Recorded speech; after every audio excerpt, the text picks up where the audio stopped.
Doctor Nageswara Reddy గారు ఉన్నారు. పద్మశ్రీ, పద్మభూషణ్, పద్మవిభూషణ్ ఈ గొప్ప పురస్కారాలతో పాటు గ్యాస్ట్రో ఎంటరాలజీ అనే సబ్జెక్ట్లో వరల్డ్లోనే చాలా ప్రతిష్టాత్మకమైన పురస్కారాలు అవార్డ్స్ కూడా వారు పొందారు. ఇటుపక్క ప్రభుత్వం నుంచి ఇచ్చే సివిలియన్ అవార్డ్స్తో పాటు ఆ రంగం గుర్తించిన అవార్డ్స్ కూడా చాలా అత్యంత విలువైనగా భావిస్తారు డాక్టర్స్. అవన్నీ పొందారు.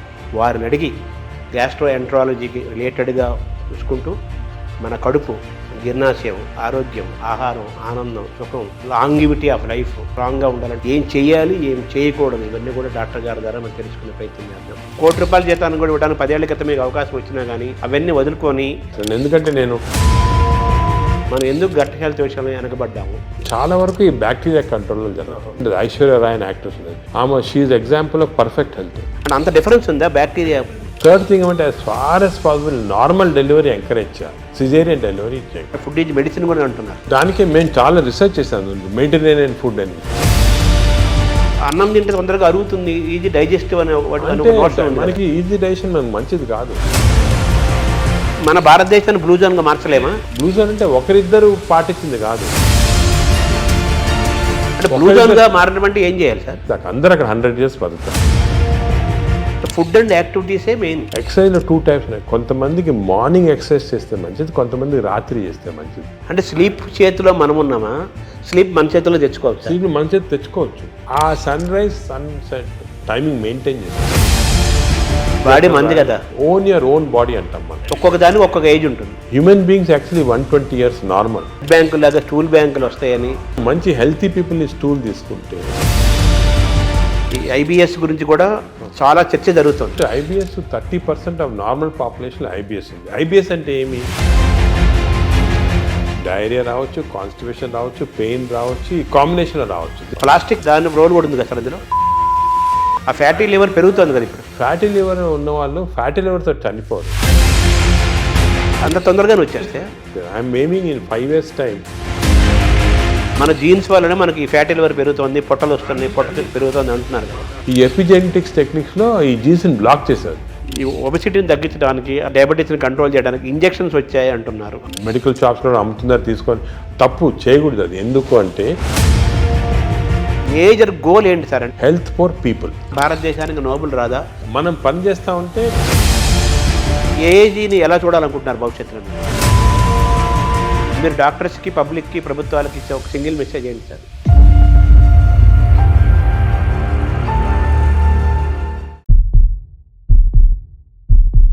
నమస్కారం. మనతో పాటు డాక్టర్ నాగేశ్వర రెడ్డి గారు ఉన్నారు. గ్యాస్ట్రో ఎంటరాలజిస్ట్గా వారు ప్రపంచ ప్రసిద్ధులు. అనేక పరిశోధనలు చేశారు, చేస్తున్నారు. కొత్తదనం కోసం ఎప్పుడు వారు వెంపర్లాడుతుంటారు. అంటే రీసెర్చ్, పరిశోధన జరగాలి, డాక్టర్లు అప్డేట్ అవ్వాలి. అలాగే ప్రజలకి, సామాన్యులకు కూడా వైద్యం ఏమిస్తోంది, వైద్యంలో జరుగుతున్న పరిశోధనలు ఏంటి, ఏమేమి అందుబాటులో ఉన్నాయి, ఇవన్నీ తెలుసుకుంటూ మన ఆరోగ్యాన్ని ఏ విధంగా కాపాడుకోవాలి, అనారోగ్యానికి ఎలా దూరంగా ఉండాలి, చిన్న చిన్న మార్పులతో కూడా మన ఆరోగ్యాన్ని ఎలా మనం చేసుకోవచ్చు, ఇవన్నీ కూడా ఒక బాధ్యతాయుతమైన డాక్టర్గా వారి కెరీర్ని ప్రారంభించి ఈరోజు ప్రపంచ ప్రఖ్యాతి తీసుకొచ్చి గ్యాస్ట్రో ఎంటరాలజీలు అనే సబ్జెక్ట్లో వాళ్ళు టాప్లో ఉన్నారు. నాగేశ్వర రెడ్డి గారు పద్మశ్రీ, పద్మభూషణ్, పద్మవిభూషణ్ ఈ గొప్ప పురస్కారాలతో పాటు గ్యాస్ట్రో ఎంటరాలజీ అనే సబ్జెక్ట్లో వరల్డ్లోనే చాలా ప్రతిష్టాత్మకమైన పురస్కారాలు, అవార్డ్స్ కూడా వారు పొందారు. ఇటుపక్క ప్రభుత్వం నుంచి ఇచ్చే సివిలియన్ అవార్డ్స్తో పాటు ఆ రంగం గుర్తించిన అవార్డ్స్ కూడా చాలా అత్యంత విలువైనగా భావిస్తారు డాక్టర్స్. అవన్నీ పొందారు. వారిని అడిగి గ్యాస్ట్రో ఎంటరాలజీకి రిలేటెడ్గా చూసుకుంటూ మన కడుపు, జీర్ణాశయం, ఆరోగ్యం, ఆహారం, ఆనందం, సుఖం, అలాగే లాంగివిటీ ఆఫ్ లైఫ్ స్ట్రాంగ్గా ఉండాలంటే ఏం చేయాలి, ఏం చేయాలి, ఏం చేయకూడదు, ఇవన్నీ కూడా డాక్టర్ గారి ద్వారా మనం తెలుసుకునే ప్రయత్నం చేద్దాం. నమస్కారం డాక్టర్ గారు. నమస్కారం శర్మ గారు. మామూలుగా మీరు ఆ వృత్తికి చాలా గొప్ప విలువని, గౌరవాన్ని తీసుకొచ్చారు. అదే అప్పుచ్చేవాడు వైద్యుడు అని మామూలుగా మనం చిన్నప్పుడు చదువుకునేవాళ్ళం. సో ఆ వైద్యుడికి అంత స్థానం ఉంది. సరే, నెగిటివ్ పక్కన పెట్టేస్తే మీలాంటి వాళ్ళ వల్ల మళ్ళీ డాక్టర్లు ఇంత సర్వీస్ ఓరియంటెడ్గా ఉంటారు, ఇంత పబ్లిక్ ఇంట్రెస్ట్తో ఉంటారు, ఇన్ని రీసెర్చ్ చేస్తారు. ఆ వైద్యానికి, ఆ రంగానికి, అలాగే ఆ రాష్ట్రానికి, ఆ దేశానికి కూడా గొప్ప పేరు తీసుకొస్తారని మీలాంటి వాళ్ళ వల్ల మళ్ళీ ఆ వృత్తి యొక్క గౌరవాన్ని మీలాంటి వాళ్ళు కాపాడుతున్నారు. రీసెంట్గా పద్మవిభూషణ్ కూడా వచ్చింది. సో మీకు ముందుగా తెలుగు వారందరి తరపున మీకు అభినందనలు, పబ్లిక్ తరపున మీకు కృతజ్ఞతలు కూడా తెలియజేయాలి. సార్ ఇప్పుడు బాగా వినపడే మాట, అన్ని డాక్టర్లు, వాడు కార్డియాలజిస్ట్ అయినా, నెఫ్రాలజిస్ట్ అయినా, న్యూరాలజిస్ట్ అయినా లైఫ్ స్టైల్ మాట్లాడుతున్నారు. ఫస్ట్ లైఫ్ స్టైల్ అంటున్నారు, తర్వాత గట్ హెల్త్ అంటున్నారు. గట్ హెల్త్, మైక్రోబయాము, దీని గురించే మాట్లాడుతున్నారు కదా. ఏంటి సార్ ఈ గట్ హెల్త్? ఈ గట్ హెల్త్ మనం కాపాడుకోవాలంటే ఏం చేయాలి? మనం ఎందుకు గట్ హెల్త్ విషయంలో వెనకబడ్డాము? గట్ హెల్త్ అనేది మీరు ఈ మధ్యనే వింటున్నారు అన్నమాట టర్మ్, కానీ మా మెడికల్ టర్మినాలజీలో చాలా రోజులుగా ఉంది గట్ హెల్త్ అనేది. దీనికి ఇంపార్టెన్స్ ఎందుకు వచ్చిందంటే, మామూలుగా సాధారణంగా నాన్ డాక్టర్స్ కానీ ఈవెన్ డాక్టర్స్ ఏమనుకునే వాళ్ళు, హార్ట్ ఇంపార్టెంట్ చాలా. హార్ట్ అండ్ కార్డియాలజిస్ట్కి అప్పుడు ప్రతి వాళ్ళు కార్డియాలజిస్ట్ చూపించుకోవటం, హార్ట్ అటాక్ వస్తుంది, స్టెంట్స్ వేసుకోవటం, హార్ట్ సర్జరీ చేసుకోవటం. అదేవిధంగా బ్రెయిన్ ఇంపార్టెంట్. మెదడులో ఏం రాకూడదని దానికి కరెక్ట్గా మందులు తీసుకోవటం, మెదడుకి కొన్ని ఎక్సర్సైజ్ ఉన్నాయి అవి చేయటము. అదేవిధంగా కిడ్నీస్ కూడా చాలా ఇంపార్టెంట్, లివర్ ఇంపార్టెంట్ అని అందరు అనుకునేవాళ్ళు. కానీ ఇప్పుడు మనకి రీసెంట్గా చాలా రీసెర్చ్ జరిగింది. దీంట్లో ఏం తెలిసిందంటే, ఇవి అన్నిటికీ సెంట్రల్ కంట్రోల్ అని ఒకటి ఉంటుంది. సెంట్రల్ కంట్రోల్ బ్రెయిన్లో లేదు, హార్ట్లో లేదు, కానీ సెంట్రల్ కంట్రోల్ మన పేగుల్లో ఉంది. ఎందుకు అంటే, ఇప్పుడు మీరు న్యాచురల్ ఎవల్యూషన్ చేసి చూసారనుకోండి, ఈ ఎవల్యూషన్లో మామూలుగా చిన్న జంతువుల్లో కూడా మ్యాక్సిమం ఇంపార్టెన్స్ పేగులకి ఇచ్చారు. ఎవల్యూషన్ అంటే nature has given that importance. ఎందుకు అంటే, మనం నార్మల్గా ఆహారం తింటాము, ఆహారం నుంచి ఎనర్జీ వస్తుంది. ఈ ఎనర్జీ ప్రతి ఆర్గన్కి డిస్ట్రిబ్యూట్ అవుతుంది. హార్ట్కి ఎనర్జీ అవసరం, బ్రెయిన్కి ఎనర్జీ అవసరం, కిడ్నీ. ఈ ఎనర్జీ అనేది సెంట్రల్ మాట. ఈ ఎనర్జీ ఎందుకు వస్తుంది? మన ఆహారం తిన్న సరిగా డైజెస్ట్ అయితే ఎనర్జీ వస్తుంది. ఈ కాన్సెప్ట్ అనేది ఇప్పుడు మనకి తెలిసిపోయిన తర్వాత అసలు గట్లో ఇంత ఇంపార్టెన్స్ ఎందుకు ఉంది? మనకు గట్ అంటే ఆహార వాహిక, అదేవిధంగా జీర్ణాశయము, అదేవిధంగా చిన్న ప్రేగులు, పెద్ద ప్రేగులు, ఒక సిస్టమ్ ఉంది. ఈ సిస్టమ్ మనం తిన్న ఆహారం లోపలికి వెళ్ళిన తర్వాత, ఆహారం అనేది చాలా కాంప్లెక్స్. అంటే దాంట్లో ప్రోటీన్స్ ఉంటాయి, కార్బోహైడ్రేట్స్ ఉంటాయి, ఫ్యాట్స్, అన్నీ చాలా కాంప్లెక్స్, అన్నీ కలిపి ఆహారం తయారవుతుంది. ఈ ఆహారం లోపలికి వెళ్ళిన తర్వాత బాడీ ఏమంటే దీన్ని బ్రేక్ డౌన్ చేస్తుంది. అంటే ప్రోటీన్స్ని అమైనో యాసిడ్స్, అదేవిధంగా ఫ్యాట్స్ని చిన్న ట్రైగ్లిజరైడ్స్ అలాగా, అదేవిధంగా మనం తిన్న కార్బోహైడ్రేట్స్ని గ్లూకోజ్, ఫ్రక్టోజ్, సింపుల్ సబ్స్టెన్సెస్ లాగా, అంటే చాలా ఇంటెలిజెంట్గా మనకున్న ఎంజైమ్స్ బ్రేక్ డౌన్ చేసి ఇవన్నీ కూడా ఆహార లోపలికి మన బ్లడ్ వెజల్స్లోకి అబ్జర్వ్ అయిపోయి న్యూట్రిషన్ అనేది వస్తుంది బాడీ. అంటే ఇట్స్ వెరీ కాంప్లెక్స్ సబ్జెక్ట్. దీని గురించి చాలా వరకు రీసెంట్గానే బాగా క్లియర్గా అర్థమైపోయింది మనకి. ఎందుకంటే సరే ఆహారం తింటాము, ఎనర్జీ వస్తుంది అంటారు కదా, ఇదే కాకుండా ఈ మన హోల్ ఇంటెస్టైనల్ సిస్టమ్స్లో చిన్న న్యూరాన్స్, అంటే మన బ్రెయిన్లో ఉంటాయి న్యూరాన్స్ అంటాం కండి, మన ఇంటెస్టైన్స్లో 100 మిలియన్ న్యూరాన్స్. అంటే మనం అనుకునేది ఇంటెస్టైన్స్ మామూలుగా ఏదో పేగులు డైజెషన్ ఉన్నా, కానీ దాని ఇంటెలిజెన్స్ మాట. అంటే 100 మిలియన్ న్యూరాన్స్ ఉన్నాయంటే ఎంత ఇంటెలిజెన్స్ ఉంటుంది. ప్రతి న్యూరాను అంటే మన పేగులు కూడా ఆలోచిస్తుంటాయి, ఇది మంచి ఆహారమా చెడ్డ ఆహారం, ఈ ఆలోచనని దాంట్లో ఉన్నాయి. అదే కాకుండా ఇంకొక ఇంట్రెస్టింగ్, మన పేగుల్లో హార్మోన్స్ ప్రొడ్యూస్ చేస్తాయి. Neuro endocrine tumours, neuro endocrine cells మనకి బాడీలో అంతా హార్మోన్స్, అంటే థైరాయిడ్ ఉంది, అదేవిధంగా ప్యాన్క్రియాస్లో ఇన్సులిన్ వస్తుంది, పారాథైరాయిడ్ ఉంది. ఇవన్నీ కూడా హార్మోన్స్ డిఫరెంట్ బాడీ సిస్టమ్స్లో ఉన్నాయి. కానీ మన ప్రేగుల్లో అన్ని బాడీలో ఉన్న హార్మోన్స్లో ఉన్న సెల్స్ కన్నా కూడా ఎక్కువ సెల్స్ ఇంటెస్టైన్స్లో ఉన్నాయి. అంటే ప్రేగుల్లో నరాలు ఉన్నాయి, అదేవిధంగా హార్మోన్స్ ఉన్నాయి. ఇవన్నీ కోఆర్డినేటెడ్ మెకానిజంగా పనిచేస్తాయి. ఇప్పుడు మనకి నాలెడ్జ్ వచ్చింది. అంటే మనం ఆహారం, ఫర్ ఎగ్జాంపుల్ గ్లూకోజ్ తిన్నాం అనుకోండి, ఎక్కువ గ్లూకోజ్ తింటే, అంటే ఎక్కువ షుగర్ తింటే షుగర్ ఎక్కువ అవుతుంది బాడీలో అని మనకు తెలుసు. కానీ ఇప్పుడు ఎలా తెలిసిందంటే అంత సింపుల్ కాదు. మనం తిన్న ఆహారం, అంటే గ్లూకోజ్ కానీ ఏదన్నా కానీ షుగర్ కానీ బాడీలోకి వెళ్ళిన తర్వాత బాడీలో చిన్న ప్రేగులో సెన్సర్స్ ఉంటాయి. ఇది గ్లూకోజ్ని లోపల తీసుకుంటామా వద్దా, తీసుకుంటే బాడీకి ఏ పార్ట్కి పంపిస్తాము, అంటే నరాలు, హార్మోన్స్ అన్నీ కోఆర్డినేట్, చాలా ఎలక్ట్రికల్ సిస్టమ్లా కోఆర్డినేషన్ జరిగి ఇంటెలిజెన్స్ సిస్టమ్ అంటాం దాన్ని. ఆ ఇంటెలిజెన్స్ సిస్టమ్ తోటి ఆ బాడీలో ఎంత అబ్జర్వ్ కావాలా, ఎక్కడెక్కడికి వెళ్ళాలి, అవన్నీ కూడా డిసైడ్ చేస్తుంది బాడీ. దిస్ ఈజ్ మన ఆర్టిఫిషియల్ ఇంటెలిజెన్స్ కన్నా ఈ ఇంటెలిజెన్స్ ఎక్కువ బాడీలో. ఇన్ని రోజులు తెలియలేదు, ఇప్పుడు తెలుస్తుంది మనకి. సో హార్మోన్స్, నరాలు. అదేవిధంగా థర్డ్ కాంపోనెంట్ ఇప్పుడు వచ్చింది. థర్డ్ కాంపోనెంట్ ఏమంటే, మనం ఏమనుకున్నాము అంటే మనం తిన్న ఆహారం ప్రకారము మన బాడీ సిస్టమ్ ప్రకారం జరుగుతున్నాయి, కానీ అవన్నీ కరెక్ట్ కాదు. ఇప్పుడు మనకేం తెలిసిందంటే మన ప్రేగుల్లో, అంటే ఎస్పెషల్లీ చిన్న ప్రేగుల్లో, పెద్ద ప్రేగుల్లో బ్యాక్టీరియా, వైరస్, ఫంగై 3 ఉంటాయి అన్నమాట. బ్యాక్టీరియా దీని ఇవేమంటే దిస్ ఆర్ కాల్డ్ మైక్రోబయం. ఈ మైక్రోబయం అనేది మనకున్న సెల్స్ కన్నా, బాడీలో సెల్స్ కన్నా ఈ మైక్రోబయం సెల్స్ ఎక్కువ. అంటే బ్యాక్టీరియా ఎక్కువ, వైరస్ ఎక్కువ, ఫంగై ఎక్కువ. ఇవి జీన్స్, దీంట్లో జీన్స్ మనం లెక్క పెట్టగలిగితే ఈ జీన్స్ దీంట్లో 2 మిలియన్ జీన్స్ ఉన్నాయి. మన బాడీలో 20,000 జీన్స్ ఉన్నాయి. అంటే మనకి we are completely controlled by this microbiome bacteria. ఎందుకంటే అన్ని జీన్స్ ఉన్నాయి దాంట్లో. అంటే మన డిఎన్ఏ దానికి రిలేటెడ్ ఉంటుంది. డిఎన్ఏ, మన డిఎన్ఏ బ్యాక్టీరియా డిఎన్ఏ కాన్స్టెంట్గా they are touching each other, talking to each other. మన ఆహారం ఎంత తీసుకున్నా డైజెషన్ జరుగుతుంది కదా, ఎంత అబ్జర్వ్ కావాలి, ఎంత వెళ్ళాలని ఈ క్రాస్ టాక్ వల్ల జరుగుతూ ఉంది. మనం తిన్నదానిపైన డిసైడ్ కాదు, ఈ మైక్రోబయం పైన కూడా డిసైడ్ అవుతుంది. సపోజ్ మంచి మైక్రోబయం ఉందనుకోండి, మనని ప్రొటెక్ట్ చేస్తుంది. అరే ఈ బాడీని ప్రొటెక్ట్ చేయాలి, మనం ఈ బాడీలో ఉన్నాము, దీన్ని ప్రొటెక్ట్ చేయాలా అండ్ మంచి సబ్స్టెన్సెస్ అబ్జర్వ్ చేసి చెడ్డ సబ్స్టెన్సెస్ బయటికి పంపించేస్తుంది, మన మోషన్ ద్వారా వచ్చేస్తుంది. అదే చెడ్డ మైక్రోబయం ఉన్నాయనుకోండి, అంటే ఇది ఎలాగంటే ఎగ్జాంపుల్, ఒక దేశంలో ప్రజలు ఉంటారు, మంచి ప్రజలు ఉంటారు, చెడ్డ ప్రజలు ఉంటారు. మంచి ప్రజలు ఈ దేశానికి ఏమైనా చేయాలా, అవి చేయాలా అని ఆలోచిస్తూ ఉంటారు. అదే చెడ్డ ప్రజలు టెర్రరిస్ట్ ఎలా దీన్ని డిస్ట్రాయ్ చేస్తాము అని. మన బ్యాక్టీరియా కూడా బాడీలో అలాగే, మంచి ప్రజలు చెడ్డ ప్రజలు ఉన్నట్టు మంచి బ్యాక్టీరియా చెడ్డ bacteria, good bacteria bad bacteria. ఈ బ్యాడ్ బ్యాక్టీరియా ఎప్పుడు ఇలా బాడీని ఎలా డిస్ట్రాయ్ చేస్తాము, ఈ బాడీలో షుగర్ ఎలా ప్రొడ్యూస్ చేస్తాము, ఈ బాడీకి హార్ట్ ఎలాగ చెడిపేస్తాము, ఈ బాడీకి బ్రెయిన్ ఎలా చెడిపేస్తాము కాన్స్టెంట్గా ఉంటాయి. So there is a constant big battle మన ప్రేగుల్లో. బ్యాడ్ బ్యాక్టీరియా గుడ్ బ్యాక్టీరియాకి ఇప్పుడు వార్ జరుగుతూ ఉంది లోపల. పెద్ద సైన్యం ఉంది లోపల. సైన్యం ఉంది, అంటే మిలియన్స్ మన అంత పెద్ద సైన్యం. మనకి గుడ్ బ్యాక్టీరియా గెలిస్తే మనకి మంచిది బాడీకి. సో ఈ heart attacks, brain strokes, kidney damage ఇవన్నీ కూడా కొంతవరకు మనం అనుకున్నట్టు ఫిజియాలజీ ప్రకారం జరుగుతుంది, కానీ చాలా వరకు ఈ బ్యాక్టీరియా కంట్రోల్లో జరుగుతుంది. మనకు తెలిసిపోయింది ఇప్పుడు. దానికే మనం చూస్తుంటే కొంతమంది అది ఏదంటే తింటారు, నాకేం జబ్బులు రావు అంటారు. ఫర్ ఎగ్జాంపుల్, ఫేమస్ ఎగ్జాంపుల్ మనకి ఒక యాక్ట్రెస్ ఉంటుంది, ఐశ్వర్య రాయ్ అని యాక్ట్రెస్ ఉంటుంది. ఆమె she example of perfect health. అందరూ అడిగేవాళ్ళు మీరు ఏం చేస్తారు, ఎక్సర్సైజ్ ఏం తింటారు, ఆమె ఏం లేదండి, ఏం చేయటం లేదు, మన న్యాచురల్ బాడీ. అప్పుడు ఊరికనే అందరు ఎలాగ natural, this is a natural. అంటే మన మంచి బ్యాక్టీరియా ఉంటే బాడీ గ్లో వస్తుంది, స్కిన్ గ్లో వస్తుంది, అదేవిధంగా షుగర్ కంట్రోల్లో ఉంటుంది. సో ఇది ఫండమెంటల్గా ఇది తెలిసిపోయింది ఇప్పుడు మనకి. సో మోస్ట్ ఇంపార్టెంట్ ఇప్పుడు ప్రజలు అడిగేది ఏమంటే ఎలాగ how to have good bacteria, how to avoid bad bacteria, ఇది అనేది ఫండమెంటల్ క్వశ్చన్ వచ్చింది మనకి. దీని గురించి చాలా రీసెర్చ్ జరుగుతుంది. ఇంకో ఫండమెంటల్ క్వశ్చన్ మా వాళ్ళు చాలామంది నన్ను అడుగుతుంటారు, అది ఇన్ని సంవత్సరాలుగా మనం చూస్తున్నాం కదా, ఇది ఎందుకు తెలియదు, ఈ నాలెడ్జ్ ఎందుకు లేదు?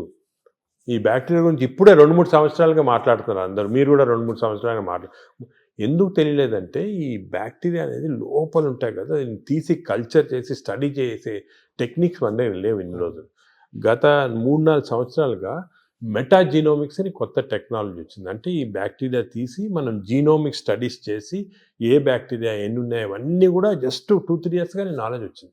దానివల్ల మనకు అంతా ఇప్పుడు తెలిసింది. That's why you're so excited about this knowledge. ఎందుకంటే ఈ కొత్త నాలెడ్జ్ ఇప్పుడు వచ్చింది కదా, ఇవన్నీ క్లారిఫై అయిపోతున్నాయి పాయింట్స్. మెటాజీనోమిక్స్ అని మేము మా హాస్పిటల్లో పెద్ద ల్యాబ్స్ పెట్టాము. మెటబాలోమిక్స్, దాని తర్వాత మెటాజీనోమిక్స్, మైక్రోబయామ్ ల్యాబ్ అని స్టార్ట్ చేసి ఇవన్నీ స్టడీ చేస్తున్నాం. అంటే ఈ మైక్రోబయామ్స్ ఉన్నాయి కదా, అవి కూడా దే ఆర్ ప్రొడ్యూసింగ్ సబ్స్టెన్సెస్, ఈ అని మెటబొలైట్స్ అంటారు. దాని స్టడీకి మెటబాలామిక్స్. మేము we are started a mass spectroscopy అని ఒక పెద్ద ఇన్స్ట్రుమెంట్, అది తీసుకొని స్టడీ చేస్తున్నాం. ఏ బ్యాక్టీరియా ఏది ప్రొడ్యూస్ చేస్తుంది మన బాడీలో. For example, there is a chemical called TMAO, TMAO. ఈ TMAO ప్రొడ్యూస్ చేసే బ్యాక్టీరియా ఎక్కువైతే ఆ ఎక్కువ సబ్స్టెన్స్ వెళ్ళి హార్ట్ అటాక్స్ ఇస్తుంది. So heart attack is not because of any clogging and all, is because of TMAO. So ఈ bacteria eliminate చేస్తే మనకి ఛాన్స్ తగ్గిపోతుంది హార్ట్ అటాక్. అదేవిధంగా బ్రెయిన్లో 2 సబ్స్టెన్సెస్ చాలా important, dopamine and serotonin. Dopamine, serotonin, ఈ 2 కెమికల్స్ ఆర్ వెరీ ఇంపార్టెంట్. వాటి యొక్క చర్యలు ఏంటి సార్? ఇవి ఏం చేస్తాయి, డోపమిన్ ఈ బ్లడ్లో నుంచి బ్రెయిన్కి వెళ్ళిపోయి బ్రెయిన్ని స్టిమ్యులేట్ చేసి మనం మంచి థింకింగ్, స్మార్ట్ థింకింగ్, డల్నెస్ తగ్గించేస్తాయి, డిప్రెషన్ తగ్గించేస్తాయి. ఇవన్నీ కెమికల్స్ చేస్తామండి బ్రెయిన్లో. ఇంతకుముందు మనము కొంతమంది ఆర్టిఫిషియల్గా తీసుకునే వాళ్ళు, కానీ అది మంచిది కాదు. ఇంతకుముందు ఏమనుకున్నామంటే ఫుడ్, ఫర్ ఎగ్జాంపుల్ ఆల్మండ్స్ తింటే మంచిది, దాంట్లో సెరటోనిన్ ఇంక్రీజ్ అవుతాయని అనుకునేవాళ్ళు. కానీ ఫుడ్ డైరెక్ట్గా దానివల్ల కాదు. ఈ ఫుడ్, మనం తిన్న ఫుడ్ని బ్యాక్టీరియా తీసుకొని, ఫర్ ఎగ్జాంపుల్ మనం బాదం తిన్నామనుకోండి, మంచి బ్యాక్టీరియా ఉంటే ఈ బాదంని లో ఉన్న ట్రిప్టోఫాన్ని సెరటిన్ లాగా మార్చేస్తుంది బాడీకి. సెరటిన్ అంటే బ్యాక్టీరియా ప్రొడ్యూసింగ్ సెరటిన్, డోపమిన్, ఇవన్నీ కూడా ఇవి కూడా మంచి గుడ్ ఈ బ్యాక్టీరియా. డోపమిన్ వల్ల సార్ దానివల్ల ఏం జరుగుతుంది? డోపమిన్ వల్ల అగైన్ బాడీ యాక్ట్, ఎనర్జీ వస్తుంది, ఎక్సర్సైజ్ చేయాలనిపిస్తుంది, పాజిటివ్ థాట్స్ వస్తాయి. ఈ డోపమిన్ తక్కువ ఉన్న వాళ్ళు ఎప్పుడు డల్గా కూర్చొని ఎక్సర్సైజ్ చేయరు, దానివల్ల బద్ధంగా వచ్చే ఫ్యాట్, బాడీలో బాగా ఫ్యాట్ రావడం అవన్నీ అలా వస్తాయి. ఈ స్లీప్లెస్నెస్ అవన్నీ కూడా బ్యాక్టీరియాకి సంబంధించి. సో ఇవన్నీ మనకి ఇప్పుడు నాలెడ్జ్ వచ్చేసింది. ఈ బ్యాక్టీరియా ఏవే మంచిది, ఏవి చెడ్డవి, ఇవి మెయింటైన్ చేసుకోవాలి కరెక్ట్గా మనం. అంటే ఎలా మెయింటైన్ చేసుకోవాలి సార్? ఫుడ్లో ఉందా, మన ఎక్సర్సైజ్లో ఉందా? సో మనకి బ్యాక్టీరియా కూడా చాలా వరకు ఫుడ్లో, మనం తిన్న ఫుడ్ ప్రకారం ఒకటి, ఎక్స్టర్నల్ బ్యాక్టీరియా మనకు వస్తుంది. ఇది 3 ఇంపార్టెంట్ రీజన్స్ మనకు తెలియాలి, ప్రజలు కూడా తెలియాలి. ఏమంటే మనకి ఒరిజినల్గా పుట్టుకతోటే బ్యాక్టీరియా వస్తాయి బాడీలో, ఆహారం నుంచి. న్యూ బార్న్ ఆహారం తింది కదా, ఆహారం లేకుండా బ్యాక్టీరియా పుట్టుకతో. ఎలాగంటే మదర్ నుంచి డెలివరీలో వచ్చేస్తుంది బ్యాక్టీరియా. అంటే మన తొలి జీవే బ్యాక్టీరియా అని చెప్పచ్చా? అంటే తొలి జీవి అని కాదు, మనం పుట్టినప్పుడు మన కడుపులో స్టెరైల్గా ఉండవు, బ్యాక్టీరియా ఉంటాయి. ఎందుకు అంటే ఈ ఒకటి మన మదర్ ప్లసెంటా ఉంటుంది కదా, లోపల బర్త్ అవుట్ ప్లసెంటాలో కొంతవరకు బ్యాక్టీరియా వెళ్ళిపోతాయి. అంటే ఆమ్నియాటిక్ ఫ్లూయిడ్ అని ఉంటుంది దాంట్లో బ్యాక్టీరియా. అదేవిధంగా బర్త్ కెనాల్ నుంచి పాస్ అయినప్పుడు బేబీ బ్యాక్టీరియా కొన్ని మింగేస్తాయి మదర్ బేబీ. దానికే మేము చాలా రీసెర్చ్ జరిగింది దీని గురించి. ఏం కనుక్కున్నామంటే, మనకి suppose baby is born natural birth, antibiotics వాడలేదు 6 months, మదర్స్ మిల్క్ ఇచ్చామనుకోండి, మదర్స్ మిల్క్ 6 months వాడితే మంచి బ్యాక్టీరియా ఉంటాయి పుట్టుకతోటి. 6 months తర్వాత మంచి బ్యాక్టీరియా. అదే కాకుండా ఈ సిజేరియన్ డెలివరీ చేసి బ్రెస్ట్ మిల్క్ ఇవ్వకపోతే యాంటీబయాటిక్స్ ఫస్ట్ 6 monthsలో వాడితే చిల్డ్రన్లో బ్యాక్టీరియా మార్పులు వచ్చేస్తాయి, చెడ్డ బ్యాక్టీరియా ఉంటాయి. సో పుట్టుకతోటి we are starting with advantage or disadvantage. ఈ అడ్వాంటేజ్ ఆర్ డిసడ్వాంటేజ్ పాపం మా బేబీ డిసైడ్ చేయదు, మదరు, పేరెంట్స్, డాక్టర్ వాళ్ళు డిసైడ్ చేస్తారు. అంటే ప్రెగ్నెన్సీ దశలోనే, ప్రీ ప్రెగ్నెన్సీ దశ నుంచే చూడాలంటారా? అంటే ప్రీ అంటే మనకి యాంటీబయాటిక్స్ మదర్ కూడా వాడకూడదు, ఎంత తక్కువ వాడితే అంత మంచిది.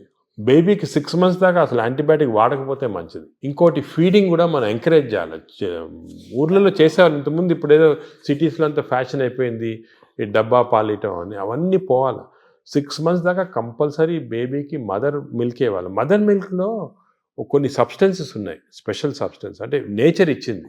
ఈ సబ్స్టెన్సెస్ వల్ల మంచి బ్యాక్టీరియా గ్రోత్ వచ్చేస్తుంది బాడీలో. బ్రెస్ట్ మిల్క్ ఇది best milk, breast milk is best milk, and breast milk is best for bacteria, correct bacteria.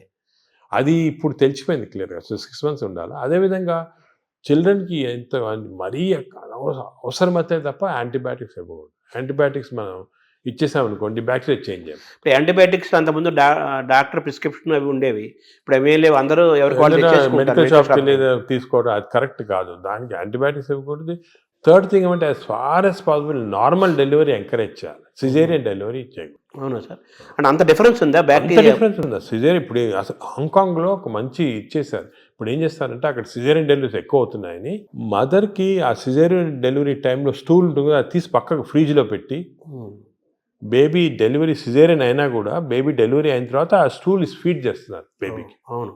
So at least కొంతవరకు నార్మల్ బ్యాక్టీరియా రావడానికి అంత ఇంపార్టెన్స్ ఉంది. సో ఇప్పుడున్న వాతావరణంలో మీరు చెప్పినట్టుగా, అంటే మనిషి పుట్టినప్పుడు నుంచే, పుట్టబోయే ముందు దశ నుంచే వెళ్ళిపోయేంత వరకు బ్యాక్టీరియా మేనేజ్మెంట్.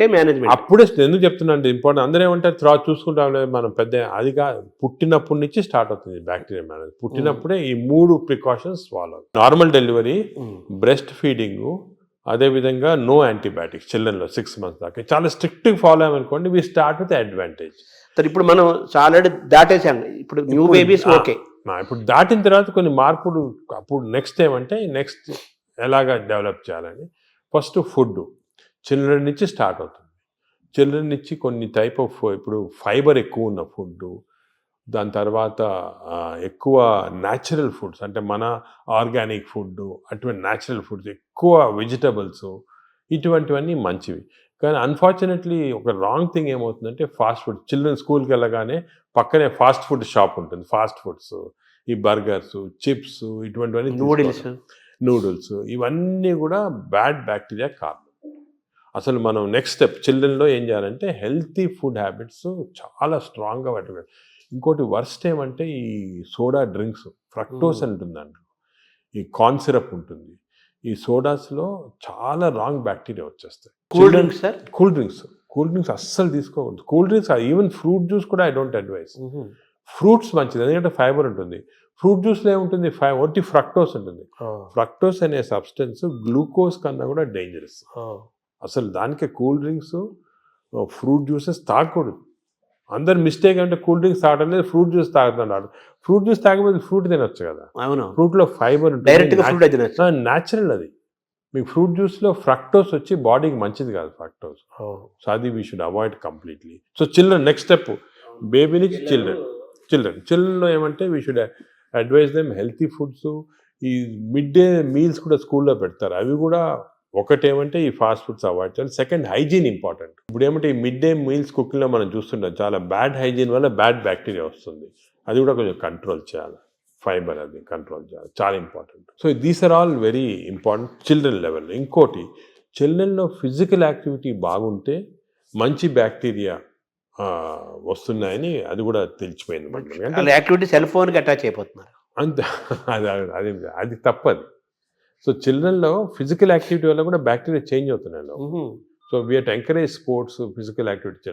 సో మంచి nutrition, hygienic nutrition, organic food, అదేవిధంగా physical activity. Avoid juices, fruit juices కానీ సోడాస్ కానీ, avoid unhygienic food, avoid fast foods. Simple. అంటే చిన్నపిల్లలు, టీనేజర్స్, అడోలసెన్స్, తర్వాత అలా ఏజ్ పెరుగుతూ నెక్స్ట్ ఏజ్ ఇప్పుడు ఏమంటే ఇంకోటి బ్యాక్టీరియా ఏం చూసామంటే, చిన్నప్పుడు మార్పులు చేయటం సులభం, పెద్ద అయిన తర్వాత కష్టం. అంత ఈజీ కాదు, చాలా ఎఫర్ట్ పెట్టాలి పెద్ద అయిన తర్వాత చేంజ్ చేయడానికి. మీరు ఫుడ్ అనేది చాలా ఇంపార్టెంట్, ఫుడ్ ఈజ్ మెడిసిన్ కూడా అంటున్నారు. ఆ ఫుడ్ దానికే మేము చాలా రీసెర్చ్ చేసాము, మెడిటరేనియన్ ఫుడ్ అని. ఫర్ ఎగ్జాంపుల్ కొన్ని టైప్స్ ఆఫ్ ఫుడ్, ఈ కోకోనట్ వాటర్ అనుకోండి, 2 గ్లాసులు కోకోనట్ వాటర్ తాగితే మంచి బ్యాక్టీరియా ఉంటుంది. అదేవిధంగా బ్లాక్ కాఫీ, అసలు మిల్క్ అనేది రాంగ్ కాన్సెప్ట్. పెరుగు మంచిది కానీ పాలు మంచిది. ప్రోబయోటిక్ అంటారు కదా, పెరుగులో ప్రోబయోటిక్స్ ఉంటాయి. ప్రోబయోటిక్స్ జనరల్, పాలు మంచిది కాదు. ఎందుకంటే మనం వేరే స్పీసీస్ పాలు తాగుతున్నాం. మదర్ మిల్క్ మంచిది బేబీకి. అవును, 6 months అయిన తర్వాత వేరే స్పీసీస్ పాలు మంచిది కాదు. ఎందుకంటే పాలు, ఒక స్పీసీస్లో పాలు is meant only for that species. ఇప్పుడు ఆవు పాలు అనుకోండి, ఆవు పాలు అంటే దూడకు మంచిది, అది గ్రోత్కి మంచిది, చాలా ఎక్స్పోనెన్షియల్ గ్రోత్ అవుతుంది బేబీ. కాఫీ మంచిది కానీ వేరే మనం తాగటం మంచిది. అంటే మన వాళ్ళు ఆయుర్వేదం కూడా మనం సెకండ్ మాట్లాడుకుంటే వాళ్ళు ఏమంటారంటే ఆవు నెయ్యి, ఆవు పాలు, ఆవు ద్వారా వచ్చేదంతా కూడా మనకు మంచిది, బ్రెయిన్. ఆవు పాలు కాదు, ఆవు గీ పర్వాలేదు కానీ ఆవు పాలు మనకి కర్డ్స్ ఫామ్లో, అటువంటి ఫామ్లో మంచిగా. యాక్చువల్ మిల్క్ తీసుకుంటే దట్ ఆవు పాలు మెంట్ ఓన్లీ ఫర్ కాఫ్, అంటే వాళ్ళ పిల్లలకి అంతే. మనం వేరే స్పీసీస్ పాలు దాటం కరెక్ట్ కాదు, అది నేచర్ అగైన్స్ట్. అది అంటే మనుషులు వాళ్ళు తీసుకోవాలి, మనుషులంటే అంతే, exact same species, that is nature.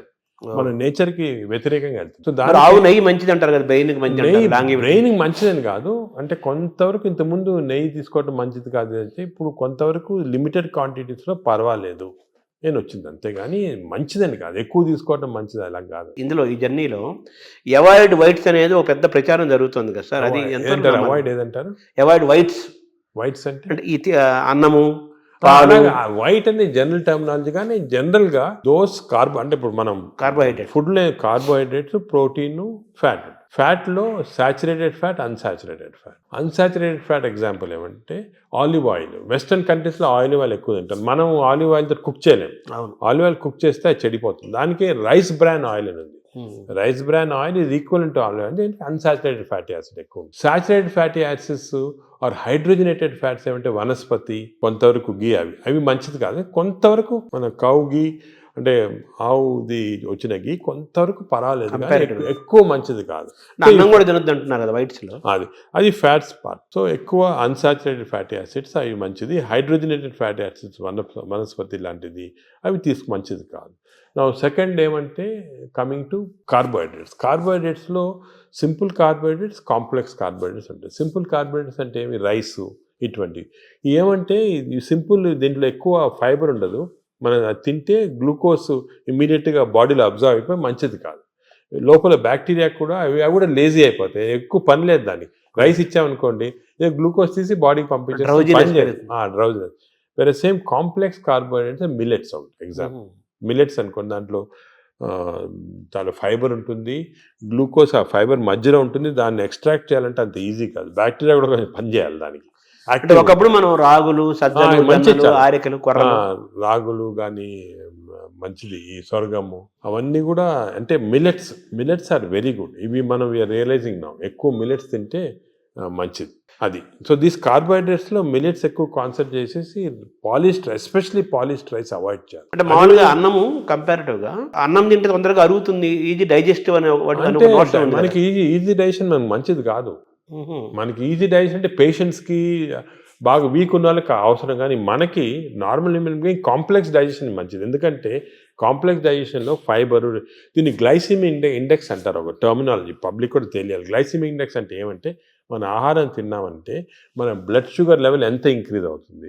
So glycemic index ఒక ఫుడ్ ఎక్కువ ఉంది అంటే డైజెషన్ కావచ్చు, కానీ ఆ గ్లైసిమిక్ ఇండెక్స్ ఎక్కువ కావటం వల్ల గ్లూకోజ్ ఎక్కువే మంచిది కాదు బాడీకి. సో రైస్కి, షుగర్కి మ్యాక్సిమం గ్లైసిమిక్ ఇండెక్స్, ఎందుకంటే షుగర్ తినడానికి ఇమీడియట్ గ్లూకోజ్ ఎక్కువ అవుతుంది, రైస్ తినడానికి కొంతవరకు అవుతుంది. కానీ కాంప్లెక్స్ కార్బోహైడ్రేట్స్ మిల్లెట్స్ అయితే గ్లైసిమిక్ ఇండెక్స్ తక్కువ. కొన్ని ఉన్నాయి బీన్స్, మన చిక్కుడుకాయ, ఇది కిడ్నీ బీన్స్ అంటారు అవి, అవన్నీ రాజ్మా, ఇవన్నీ గ్లైసిమిక్ ఇండెక్స్ తక్కువ. అవి కూడా కార్బోహైడ్రేట్స్, గ్లైసిమిక్ ఇండెక్స్ తక్కువ. అంటే అవి తింటే దాంట్లో ఫైబర్ నుంచి గ్లూకోజ్ బయటికి లాగాల, బ్యాక్టీరియా పనిచేయాలి, అన్ని చేసి స్లోగా గ్లూకోజ్ ఇంక్రీజ్ అవుతుంది. సో దట్ ఈస్ నాట్, అది మంచిది. లో గ్లైసిమిక్ ఇండెక్స్ అంటే మంచిది. సో ఇది కార్బోహైడ్రేట్స్. సో అరుగుదల రైస్ తింటే మంచిది అరగటం అనేది మంచిది కాదు, తొందరగా అరగకూడదు, డిలేగా. థర్డ్ ఆస్పెక్ట్ ప్రోటీన్లో మనకి యానిమల్ ప్రోటీన్, వెజిటబుల్ ప్రోటీన్ అంటే ఈ స్ప్రౌట్స్, దాల్స్, ఇవన్నీ వెజిటబుల్ ప్రోటీన్. యానిమల్ ప్రోటీన్లో కొన్ని మంచి ఉంది, చెడు ఉంది. Animal protein high quality protein, for example eggs అనుకోండి, మంచిది యానిమల్ ప్రోటీన్. అదేవిధంగా కొంతవరకు ఫిష్ మంచి ప్రోటీన్, అంటే దాంట్లో ఎక్కువ ఫ్యాట్ లేదు. కానీ ఇప్పుడు రెడ్ మీట్ అనుకోండి, దాంట్లో సాచురేటెడ్ ఫ్యాట్ ఎక్కువ, అది మంచిది కాదు. అసలు రెడ్ మీట్ అనేది తినకూడదు అసలు.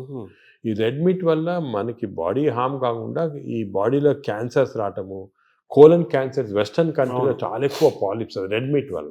So red meat complete avoid చేస్తేనే బెటర్. సో ఇవి కొన్ని జనరల్ ప్రిన్సిపల్స్ మాట. దీంట్లో స్పెసిఫిక్గా మేము ఈచ్ పేషెంట్కి అడ్వైస్ చేస్తుంటాం. ఎందుకంటే ఇవి ఇంపార్టెన్స్ ఎందుకు వచ్చింది వాటికంటే, మన ప్రపంచంలో 5 బ్లూ జోన్స్ అని ఉన్నాయి. బ్లూ జోన్స్ అంటారు, బ్లూ జోన్స్. ఈ 5 బ్లూ జోన్స్లో ఫర్ ఎగ్జాంపుల్ సార్డినియా అని ఇటలీలో ఉంది, అదేవిధంగా లైమలోండా అని చిన్న అంటే ఒక్కనవా అని జపాన్లో ఉంది. ఈ 5 బ్లూ జోన్స్లో ఏమంటే people are living for very long period. ఈ బ్లూ జోన్స్, అవి బ్లూ జోన్స్ అంటారు. అంటే కొన్ని వరల్డ్లో 5 బ్లూ జోన్స్లో people are living mainly 100 years దాకా. అందరు అక్కడ 100 years బతుకుతారు. లాంగివిటీ ఒకటి, హెల్తీగా ఉన్నారు అందరు. డయాబెటీస్ తక్కువ, హైపర్ టెన్షన్, హార్ట్ డిసీజ్. ఎందుకు అని చాలామంది దీన్ని రీసెర్చ్ చేసి చూస్తే మెయిన్గా వాళ్ళ 2 diet habits, second physical activity. They are all very active physically. 100 years అయినా కూడా వాడు వాక్స్కి వెళ్తుంటారు, అది చేస్తారు, గార్డెనింగ్ చేస్తారు, సైకిల్తో కూడా వెళ్ళిపోతారు. మెంటలీ బాగా యాక్టివ్ ఉంటారు.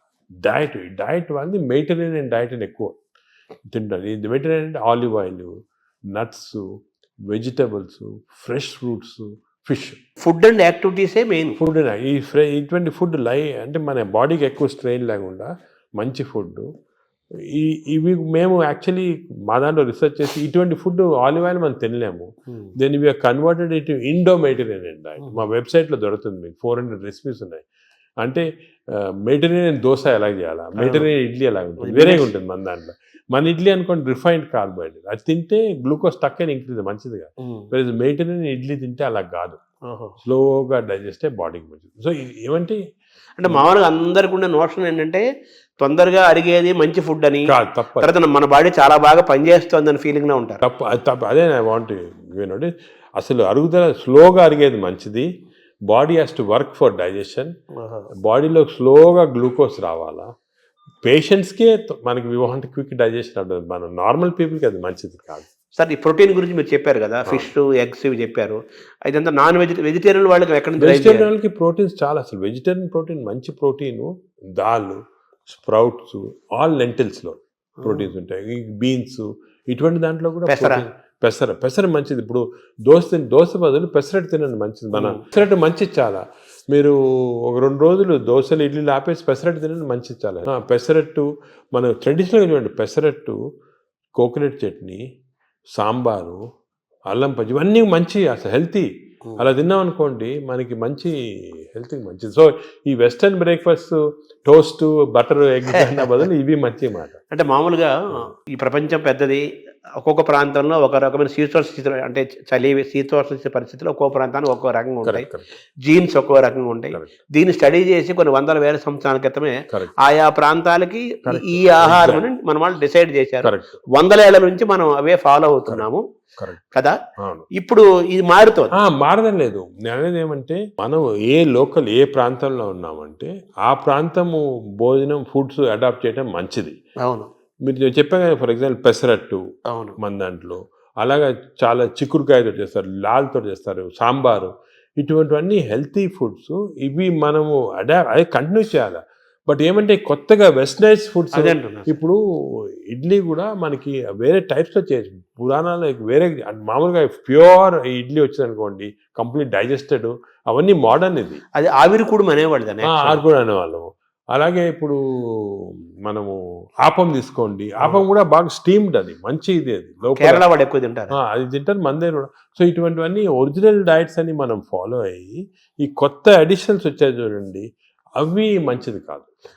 మన ఏ రీజన్లో ఉంటే ఆ ఆహారం తింటాం. కేరళ అనుకోండి, ఆ కేరళ వాళ్ళు తిన్న ఆహారం అది మంచిది, లోకల్గా వాళ్ళకి ఎక్కడ గ్రో అయిన ఆహారం తింటే అది చాలా మంచిది. మన ఈ వెస్టర్నైజ్ డైట్స్ వచ్చి చాలా ఇచ్చేస్తుంది. ఈ వెస్టర్నైజ్ డైట్స్ కూడా మన డైట్స్కి అడాప్ట్ చేసుకోవాలి.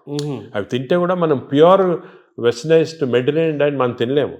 మన దానికి అడాప్ట్ చేసుకొని తింటే మనకి మంచిది. మన దోశలు వాళ్ళు తింటున్నారు, వాళ్ళ బర్గర్లు పిజ్జాలు మనం తింటున్నాం. అదే మిస్టేక్. ఇప్పుడు మామూలుగా నేను విన్నాను, ఎవరో చెప్పగా విన్నాను, ఈ బ్యాక్టీరియా మైక్రోబయోమ్ ఇంపార్టెంట్ అని చెప్పారు కదా మీరు. ఈ క్రమంలో అసలు మన బ్యాక్టీరియా ఆల్మోస్ట్ మనం కోల్పోయి యూరోపియన్ బ్యాక్టీరియా వచ్చేసింది అంటున్నారు మనలోకి. అది కరెక్ట్. అంటే స్లోగా ఈ వెస్టర్నైజేషన్ వల్ల మనకి మంచి బ్యాక్టీరియా ఉంది, అది పోయి బ్యాడ్ బ్యాక్టీరియా వచ్చి ఓవర్టేక్ చేస్తూ ఉంది. సో మనం ఇప్పుడు అగైన్ దీని గురించి కూడా మేము చాలా రీసెర్చ్ చేస్తున్నాము. We're studying bacteria in different people in different places. మన కుంభమేళా జరిగింది, దాంట్లో చాలా బ్యాక్టీరియల్ స్టడీస్ చేసాము. అలాగే వీఆర్ డన్ మంచి రిజల్ట్స్ పబ్లిష్ చేస్తున్నాం. ఇప్పుడు నేను ప్రకారం మన బ్యాక్టీరియా, మన న్యాచురల్ బ్యాక్టీరియా, మన దేశంలో ఉన్న బ్యాక్టీరియా, మన ప్రాంతాల్లో ఉన్న మంచి బ్యాక్టీరియా, అవి ప్రిజర్వ్ చేసుకోవాలి. అవి చేయడానికి కొన్ని టెక్నిక్స్, కొన్ని మెథడ్స్ అవి ఉన్నాయి. అవి మేము ఇప్పుడు ఇంకోటి ఏం చేస్తున్నామంటే రీసెర్చ్, ఈ ఎక్స్టెన్సివ్ బ్యాక్టీరియా రీసెర్చ్ చేసిన తర్వాత ఏవి మంచి బ్యాక్టీరియా, ఏ చెడ్డి బ్యాక్టీరియా అని కనుక్కున్న తర్వాత ఈ బ్యాక్టీరియా అనేది మన స్టూల్స్లో ఉంటాయి, కష్టం వేయటం థెరపీలు ఇవ్వడం. So we are desiccating it and producing what is called capsules. అంటే ట్యాబ్లెట్స్, మన ఈ మామూలుగా యాంటీబయాటిక్స్ ఇటువంటి ట్యాబ్లెట్స్ బదులు ఈ డెసికేటెడ్ స్టూల్ క్యాప్సూల్సే ట్యాబ్లెట్స్ లాగా ఇస్తున్నాం. భవిష్యత్తు అదే అంటున్నారు, ఫ్యూచర్ అదే దానికి. తర్వాత సార్ మార్నింగ్ మన తెలుగు వాళ్ళం కాబట్టి మన ప్రాంతం మాట్లాడుకున్నాం. ఇప్పుడు మీ టాపిక్ అంతా లోకల్గా ఏ ఆహారం అవైలబుల్గా ఉందో 100 ఏళ్ల నుంచి అది తినండి. లోకల్గా మనం ఎలా ఉన్నామో దాన్ని ఫాలో. సేమ్ ఫిజికల్ యాక్టివిటీ చూసుకోండి, same activity, you don't have to. కానీ ఇప్పుడు ఆ ఆఫీస్లో కూర్చోవడం టైం లేకుండా వేరే అడ్వకేటింగ్, సరే ఎక్సర్సైజ్ 1 అవర్ చేయాలా, ఎక్సర్సైజ్ చేయాలా. ఈ ఎక్సర్సైజ్ కూడా ఇంపార్టెన్స్ ఏమంటే అందరు నేను 1 అవర్ చేస్తున్నా సార్ టైర్డ్ అయిపోతున్నామని అంటుంటారు. ఎక్సర్సైజ్లో 2 టైప్స్ ఉన్నాయి. కొంతమందికి మార్నింగ్ ఎక్సర్సైజ్ చేస్తే మంచిది, కొంతమందికి రాత్రి చేస్తే మంచిది. ఇప్పుడు నేను ఫర్ ఎగ్జాంపుల్ నేను నైట్ చేస్తేనే నాకు ఫ్రెష్గా ఉంటుంది. మార్నింగ్ అది ఎలాగంటే బాడీలో లాక్టేట్స్ అని ఉంటాయి. లాక్టేట్ మెజర్మెంట్ చేసి మనం కనుక్కోవచ్చు. లాక్టేట్స్ ఎక్కువ అయిపోయాయి అనుకోండి, అప్పుడు నైట్ చేస్తే బెటర్. అది మరి ఎక్కువ సంకేతం తెలుస్తుందా? తెలిసిపోతుంది కదా మనకి. ఇప్పుడు బాడీలో ఎక్సర్సైజ్ చేస్తే, అది సింపుల్గా చెప్పాలంటే, సపోజ్ ఎక్సర్సైజ్ చేసామనుకోండి, ఎక్సర్సైజ్ చేసిన తర్వాత మార్నింగ్ ఎక్సర్సైజ్ చేసిన తర్వాత ఫ్రెష్గా ఉండదు, చాలా టైర్డ్ అయిపోయాం అనుకోండి, that means your exercise should be done in the evening. చేసిన తర్వాత ఫ్రెష్గా ఉన్నాం అనుకోండి, you should do in the morning. But సింపుల్గా అది కెమికల్గా కూడా మనం టెస్ట్ చేయొచ్చు. బాడీలో లాక్టేట్స్ తీసుకొని, ఎప్పుడు లాక్టేట్ లెవెల్ చాలా ఎక్కువ అయిపోయింది, ఫర్ ఎగ్జాంపుల్ నాకు పర్సనల్గా చెప్తున్నా కదా, నేను ఐ ఎక్సర్సైజ్ ఎవ్రీడే 1.5 hours చేస్తాను విగరస్ ఎక్సర్సైజ్. కానీ ఆ ఎక్సర్సైజ్ మార్నింగ్ చేశాను అనుకోండి, I feel dull whole day. అదే నైట్ చేశాను అనుకోండి బాగా ఫ్రెష్ ఉంటుంది నాకు. అది నేను నా లాక్టేజ్ మెజర్మెంట్ చేసి చూసుకున్నాను. అంటే మీరంటే డాక్టర్ కాబట్టి సైంటిఫిక్ గా ఎవరికైనా తెలుసుకుంటారు. మామూలు పల్లెటూరు మామూలు వాళ్ళు ఎలా మీరు కూడా ఏం లేదు, ఇప్పుడు ఎక్సర్సైజ్ చేసి మీ బ్లడ్ శాంపుల్ లాక్టేట్ లెవెల్ పంపించారనుకోండి, లాక్టేట్ లెవెల్ మరీ ఎక్కువ ఉంటే మీరు నైట్ చేసుకోవటం బెటర్. అంటే మన బాడీ సంకేతం ఇస్తుంది కదా మైండ్ లో కూడా తెలిసిపోతుంది మనకి ఏది ఎక్సర్సైజ్. మీకు కూడా మార్నింగ్ వాక్ చేశారనుకోండి, కానీ ఇంకోటి ఏమంటే ఎక్సర్సైజ్లో ఏదో లీజర్లీ ఫ్రెండ్స్ మాట్లాడుకుంటా కాఫీ తాక్కుంటా ఏదో స్మోక్ చేసుకుంటా వాకింగ్ అది విగ్రెస్గా మినిమం పర్ అవర్ 6 kilometers నడవాలి. Minimum 6 is minimum. అంటే ఐడియల్ 5 kilometers అంటారు కాదు, 6. అదే సెకండ్. అదేవిధంగా ఈ ఎక్సర్సైజే కాకుండా మజిల్స్ చాలా ఇంపార్టెంట్. మనకి ఏం తెలిసిందంటే మన మెటబాలిజము బాడీ నుంచి మజిల్స్ తెప్పిస్తే మంచిది బాడీకి. సో చిన్న చిన్న మజిల్ ఎక్సర్సైజెస్, హ్యాండ్ ఎక్సర్సైజెస్, ఈ కోర్ ఎక్సర్సైజ్ అంటాం, అంటే బాడీలో ఉన్న అబ్డామిన్ మజిల్స్ కోర్, ఈ కోర్ ఎక్సర్సైజ్ ఇవన్నీ చేసి మన బాడీలో muscle strength plus aerobics. Aerobic strength అంటే అలాగా వీ కెన్ డూ ఈ వాకింగ్, సైక్లింగ్, స్విమ్మింగ్, ఇవన్నీ ఏరోబిక్ ఎక్సర్సైజ్. ఈ రెండు ఈక్వల్ కాంపనెంట్ చేయాలి. మామూలు చాలా మంది ఉట్టి వాక్ చేసి వదిలేస్తారు, అది లీజర్లీ వాక్. రోజు పొద్దున ఒక 2-3 kilometers ఫ్రెండ్స్ వచ్చి బాగా బ్రేక్ఫాస్ట్ తిని హ్యాపీ కరెక్ట్ కాదు, తెలియదు అది. అదొకటి. So we have to do the correct type of exercise. Morning ఎక్సర్సైజా, ఈవినింగ్ ఎక్సర్సైజా, ఎంత ఎక్సర్సైజ్ చేయాలా, ఏ బాడీకి ఎక్సర్సైజ్ చేయాలా, abdomen central abdomen exercise, hands muscle, ఇవన్నీ కూడా కరెక్ట్గా అడ్వైస్ తీసుకొని చేయటం బెటర్. అంటే మామూలుగా కార్బోహైడ్రేట్స్, ప్రోటీను, మీటు ఇలా పర్ఫెక్ట్ సంపూర్ణమైన ఆహారం ఎలా ఇంపార్టెంటో మన ఎక్సర్సైజ్ ఫార్మేట్ ఎక్సర్సైజ్ ఎప్పుడు చేయాలా, ఏ ఎక్సర్సైజ్, అవి కూడా చాలా అది నెగ్లెక్ట్ చేస్తాం. వాకింగ్, ఏరోబిక్స్ ఇవన్నీ ఎక్సర్సైజ్ కాంబినేషన్ చేయాలి. ఇప్పుడు థర్డ్ కాంపోనెంట్ గట్ హెల్త్కి స్లీప్. స్లీప్ గురించి చాలా మిస్నామర్స్ ఉన్నాయి. అంటే చాలామంది బిజీ వాళ్ళు, ఇప్పుడు నేను కూడా మొట్టమొదట ఇది కూడా మిస్టేక్స్ చేసేవాళ్ళము. టైం లేదని చెప్పి 4 గంటలు పండుకోవటము అలా చేసి కొంతవరకు ఈ బ్యాక్టీరియా చాలా important. They are very sensitive to sleep. Bacteria కూడా పండుకోవాలి కదా, రెస్ట్ ఇవ్వాలి కదా. మనం సపోజ్ మన బాడీ వర్క్ చేస్తుంది, దాని రెస్ట్ అవి ఇరిటేట్ అయిపోయి గుడ్ బ్యాక్టీరియా పోతాయి బాడీలో. అంటే ఎలాగంటే మన ఆర్గనైజేషన్ అవును, ఎంప్లాయీస్ ఉంటారు, మన ఎంప్లాయీస్కి రెస్ట్ ఇవ్వకుండా రాత్రి పగలు పని చేయండి అంటే మంచోళ్ళు వెళ్ళిపోయి చెడ్డోళ్ళు మిగులుతారు. డిసిప్లిన్ మధ్య ఫైట్ వచ్చి అలాగే బ్యాక్టీరియా కూడా సేమ్ ఒక ఫ్యాక్టరీ లాగా లోపల. Look after sleep. స్లీప్ నార్మల్గా ఇండివిజువల్గా ఒకరికి 8 hours, కొంతమంది 6 hours, అలా డిఫరెంట్ రేంజ్. 6 to 8 hours అంటాము, 7 hours నార్మల్గా యావరేజ్. మరీ ఎక్కువ స్లీప్ 10 hours చేస్తే కూడా లోపల బద్ధకం వచ్చేస్తుంది, బ్యాక్టీరియా కూడా బద్ధకం వస్తుంది. ఎంత ఇవ్వాలి అంత ఇవ్వాలి, 7 to 8 hours. కానీ మోస్ట్ ఇంపార్టెంట్ ఏమంటే మనం మాడిఫై కూడా చేసుకోవచ్చు ఈ స్లీప్. కొన్ని ఎక్సర్సైజెస్ వల్ల 8 hours అవసరం ఉన్న స్లీప్ 4 hours సేమ్ స్ట్రెంగ్త్ రావచ్చు. అదేమంటే రెమ్, నాన్ రెమ్ స్లీప్ అంటారు. రెమ్ స్లీప్ ఇంపార్టెంట్ మనకి, ర్యాపిడ్ ఐ మూమెంట్ స్లీప్ అంటారు, గాఢ నిద్ర అంటారా. రెమ్ స్లీప్ అనేది మన నిద్రలో డ్రీమ్స్ వస్తాయి, అవన్నీ రెమ్ స్లీప్. ఈ రెమ్ స్లీప్ మనం if are able to condense to 4 hours we can get. ఇది కూడా ఒక టెక్నిక్, ట్రైనింగ్, అంటే ఇది ఒక సెపరేట్ సబ్జెక్ట్, చాలా టైం పడుతుంది. స్లీప్ హైజీన్ అంటారు కదా, sleep hygiene, sleep training, sleep technique ఇవన్నీ ఉన్నాయి. ఇవి కరెక్ట్గా మనం చేసుకోవచ్చు. 8 hours 7 hours స్లీప్ని 4 hours చేసుకోవచ్చు.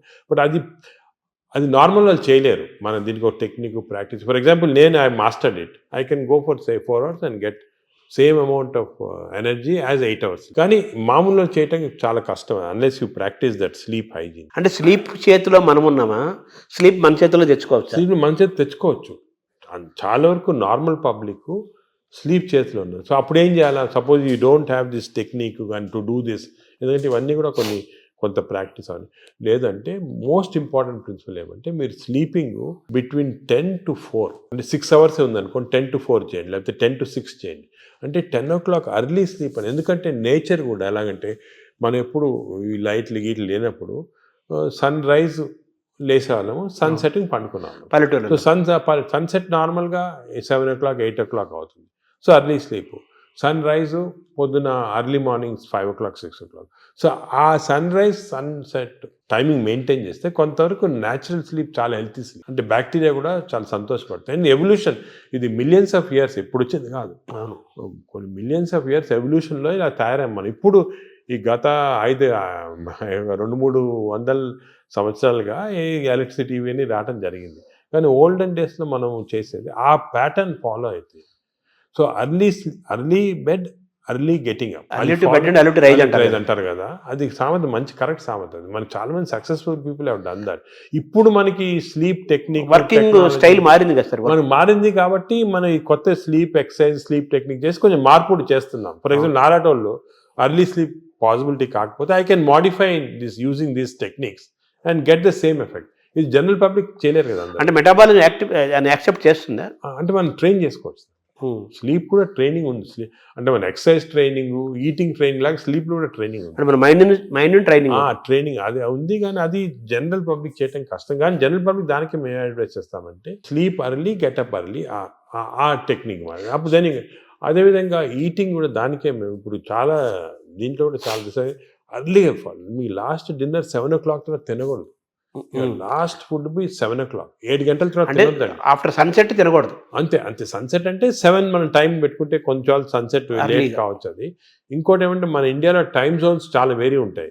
ఇప్పుడు అస్సాంలో ఉన్న టైము, బాంబేలో టైం సేమ్, కానీ యాక్చువల్లీ కరెక్ట్ కాదు నేచర్ ప్రకారం. మనము 7 o'clock అని పెట్టామనుకోండి, అది ఈజీగా అర్థమవుతుంది. సో మామూలుగా మన బ్రేక్ఫాస్ట్ హెవీగా ఉండాలా, లంచ్ కొంచెం మోడరేట్గా ఉండాలా, డిన్నర్ చాలా లైట్గా ఉండాలా before 7 o'clock. Simple principles. Overall గా మన గట్ హెల్త్ అనేది మొత్తం present, future, everything gut health కాబట్టి ఈ గట్ హెల్త్ మెయింటైన్ చేయాలంటే ఫుడ్, యాక్టివిటీస్ అండ్ స్లీప్ ఇవి కరెక్ట్ అని నార్మల్గా చెప్తుంటారు అందరు, ఫుడ్ యాక్టివ్స్ అయిపోయినా. అది కానీ దీంట్లో చాలా సైన్స్ వచ్చింది, మనం డిస్కస్ చేసాం కదా, దీనిలో చాలా నాలెడ్జ్ వచ్చింది, చాలా ఉంది.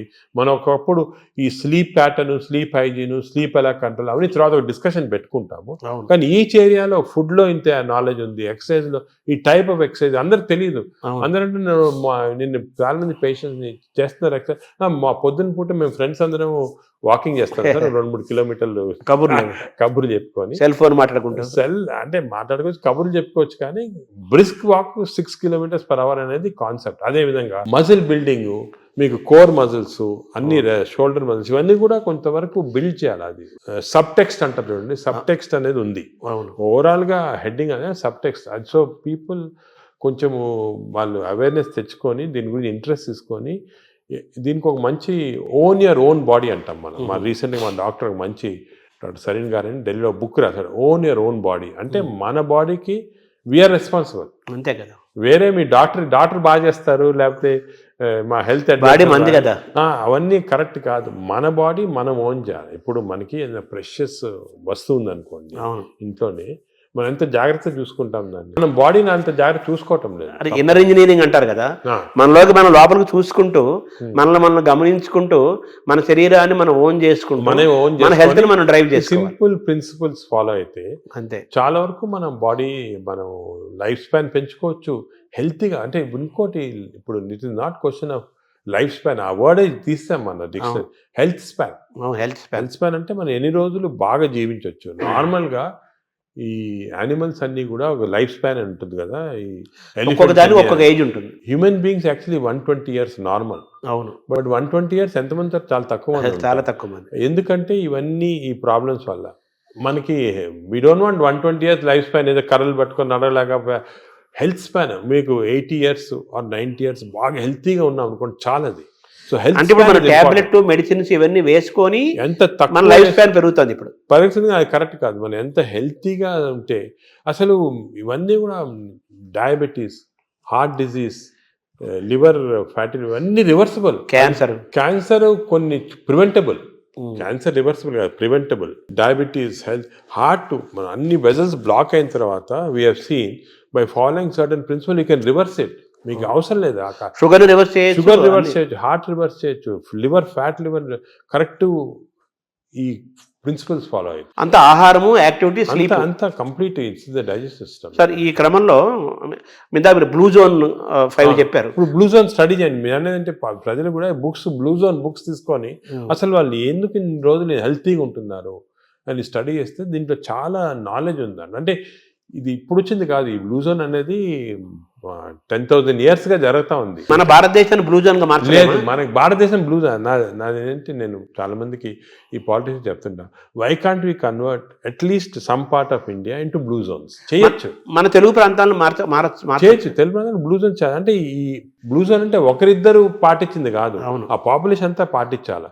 ఇప్పుడు ఒక పాపులేషన్ అనుకోండి, మనకి మంచి ప్రోగ్రెసివ్ పాలిటీషియన్స్ సీఎంస్ ఉన్నారనుకోండి, ఒక మంచి కాన్సెప్ట్ తీసుకొచ్చి ఐడియా, నేను అనుకునేది అందరికి ఉంది, అది మన దేశం అంటే ఆంధ్రప్రదేశే తెలంగాణ ఏదైనా కూడా బ్లూ జోన్స్ లాగా మార్చేసేవచ్చు, కానీ అందరు ఫాలో కావాలి. అంటే బ్లూ జోన్గా మారడం అంటే ఏం చేయాలి సార్? అంటే ఈ వాళ్ళు బ్లూ జోన్స్లో ఏం చేస్తారో స్టడీ చేసి మనం ఇంప్లిమెంట్ చేస్తే అయిపోతుంది. అంటే మీరు చెప్పిన ఆ మూడేనా? అంతే healthy food pattern, exercise pattern, life style, sleep pattern, వాతావరణ కాలుష్యం కూడా ఉంది, పొల్యూషన్. ఆ వాతావరణ లక్లీ మనకు అంత లేదు. ఇప్పుడు ఢిల్లీ అనుకోండి, అదే నార్త్ ఇండియా అనుకోండి, ఆ పొల్యూషన్ అనేది మనకు హ్యాండిల్ లేదు, ఏం చేయలేము. కానీ లక్లీ మనం ఇప్పుడు తీసుకున్నాం అనుకోండి, ఇప్పుడు అదేముంది, గ్రీనరీ ఇంక్రీజ్ చేసుకోవటము, అది అటువంటివన్నీ కూడా చేసుకొని ఈ మన waste plastics, for example other problems plastics. ఈ ప్లాస్టిక్స్ వల్ల కూడా మేము చాలా రీసెర్చ్ చేస్తున్నాం. చాలా micro plastics producing tissue damage అనేది చాలా ఉంది. కొన్ని plastic bottle, especially plastic bottle ఎండలో పెడతాము, అది తాగామనుకోండి, దాంట్లో చాలా మైక్రో ప్లాస్టిక్స్ మన బాడీలో ఎంటర్ అయ్యి చాలా ప్రాబ్లమ్, డేంజరస్ అది. ఇటువంటివి మనం అదే కాకుండా ఇంతకుముందు కాపర్ వెజల్స్, అది కూడా మంచిది కాదు. What is the good vessels to cook, what is the vessels to, అవన్నీ కూడా కొన్ని న్యాచురల్ ప్రిన్సిపల్స్ ఫాలో అయితే. సరే, మీరు పద్మవిభూషణ్ తీసుకోవడానికి వెళ్ళినప్పుడు ఎలాగో ప్రెసిడెంట్ ఉంటారు, ప్రధానమంత్రి, కొంచెం ఒక సెకండ్ హ్యాండ్ ఇంటరాక్ట్ అయ్యే అవకాశం ఉన్న టైంలో మన భారతదేశాన్ని బ్లూ జోన్గా మార్చాలని అనుకుంటున్నాను, ఆయన ఇంటరాక్ట్ అయ్యే అవకాశం ఉంది అంటే మనకి టైం అని దొరకలేదు.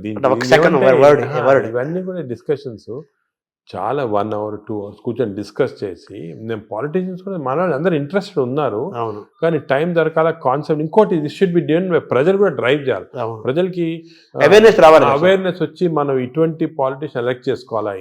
ఈ ఇంట్రెస్ట్ ఉన్న వాళ్ళకి, పాలిటీషియన్స్ ఇంట్రెస్టెడ్ ఇన్ హెల్త్, అదేవిధంగా న్యాచురల్ హెల్త్, ఆర్గానిక్ ఫుడ్, అటువంటి ఉన్న వాళ్ళని ఎక్కువ మనం సపోర్ట్ చేసాం అనుకోండి, ప్రజలు కూడా.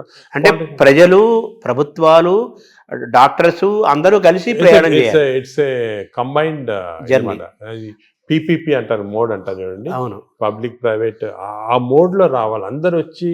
ఎందుకంటే అల్టిమేట్లీ మనకి లైఫ్లో ఇంపార్టెన్స్ హెల్త్, అంతే కదా. అదేవిధంగా మనకి హ్యాపీనెస్ అవన్నీ ఉండాలంటే health is the most important. Ultimately health is the bottom line. అంతే, ఎంత రిచ్ ఉండి, ఎంత ఇండస్ట్రియలైజ్ అయ్యి, ఎంత పెద్ద పెద్ద సిటీస్ డెవలప్ అయినా కూడా హెల్త్ లేకపోతే అంతే కదా. చాలా మంది కోటీశ్వరులను చూస్తున్నాము, పెద్ద పెద్ద పదవుల్లో ఉంటారు, వాళ్ళు తినలేరు, తాగలేరు, నిద్రపోలేరు, ఎంజాయ్ చేయలేరు. I'm seeing so many rich patients, చాలా పెద్ద పొజిషన్ లో ఉన్నారు, చాలా వాళ్ళ ఫీల్డ్స్ లో చాలా ఫేమస్. సింపుల్ హెల్త్ ఫాలో కాకుండా they have damage their body. వాళ్ళు ఇప్పుడు ఫీల్ అవుతుంటారు, ఈ నాలెడ్జ్ మనకి ఉండుంటే 10 సంవత్సరాల క్రితం ఇలా ఉండేది కాదు. కానీ ఇప్పుడు నాలెడ్జ్ ఇస్ దేర్ కాబట్టి, మీరు ప్రెస్ కానీ, ఎలక్ట్రానిక్ మీడియా కానీ, డిజిటల్ మీడియా కానీ, పొలిటికల్గా కానీ, అందరం కలిసి, మా డాక్టర్స్ అందరం కలిసి, this knowledge we have to give to general public. This knowledge is gold. This time వాళ్ళు కూడా, నేను అనేది అంటే, మనం ఈ ఒక్క సెషన్లో గంట సేపులో అన్ని చెప్పలేము.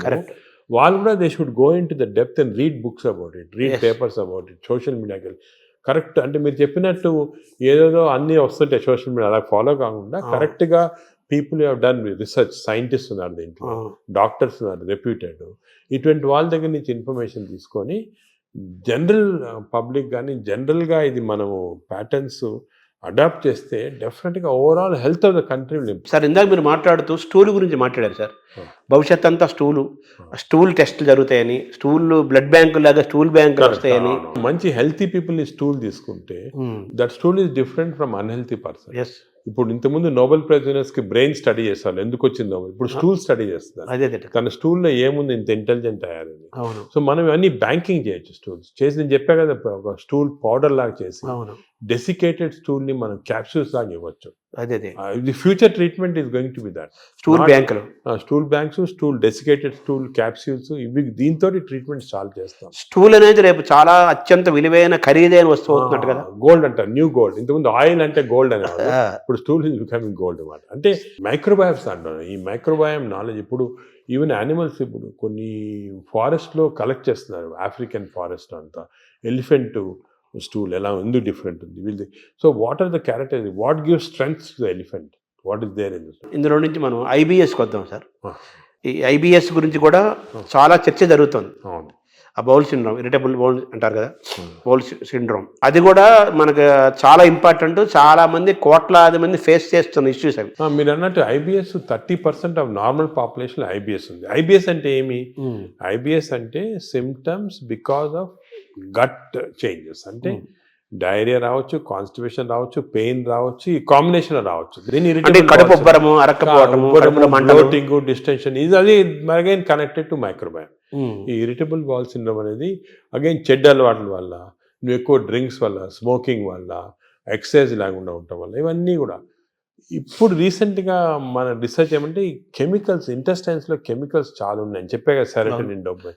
ఈ కెమికల్ ఇంబ్యాలెన్స్ వల్ల ఇంటెస్టైన్లో కూడా ఐబిఎస్ వస్తుంది. ప్లాస్టిక్ దాని రోల్ కూడా ఉంది కదా సార్ అందులో. ప్లాస్టిక్స్ చాలా పెద్ద రోల్ ఉంది. Microplastics are very danger. ఇది కూడా మనం government has to take very serious.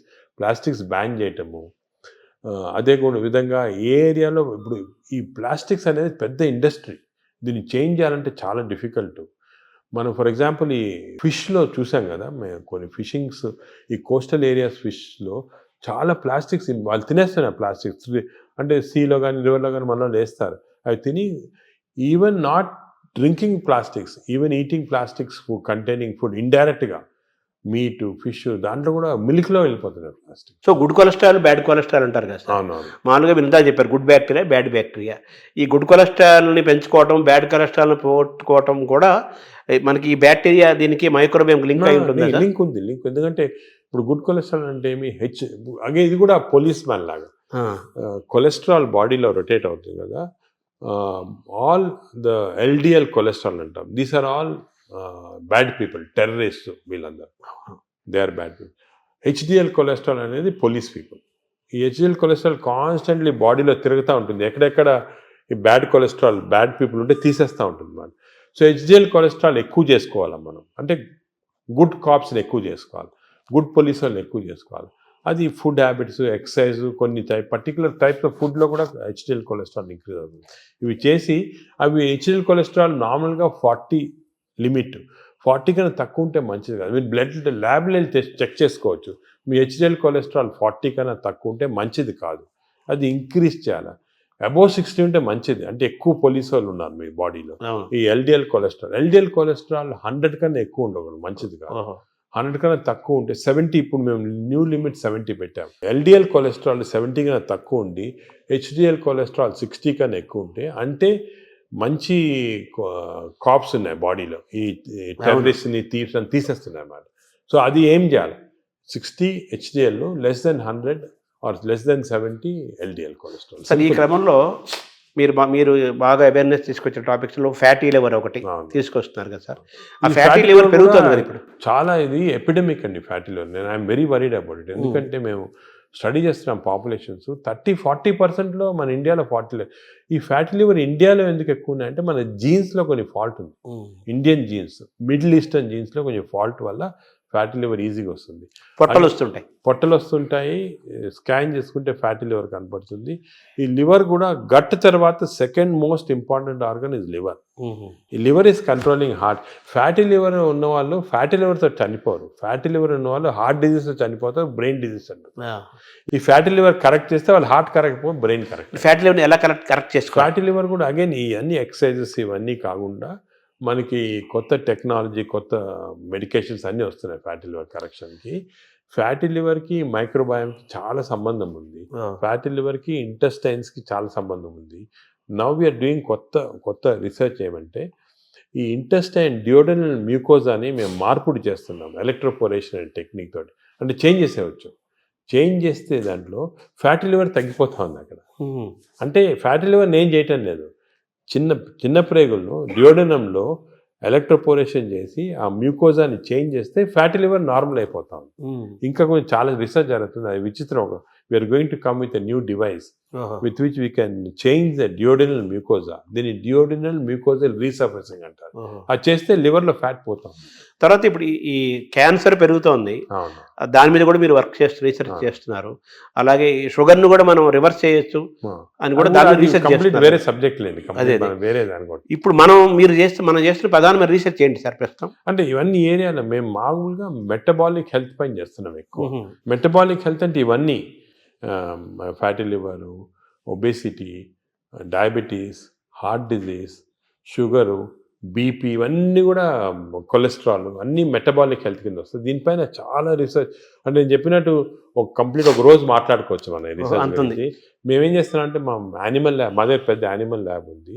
Animal ల్యాబ్లో రీసెర్చ్ చేసి హౌ టు ట్రాన్స్లేషనల్ రీసెర్చ్ అంటారు.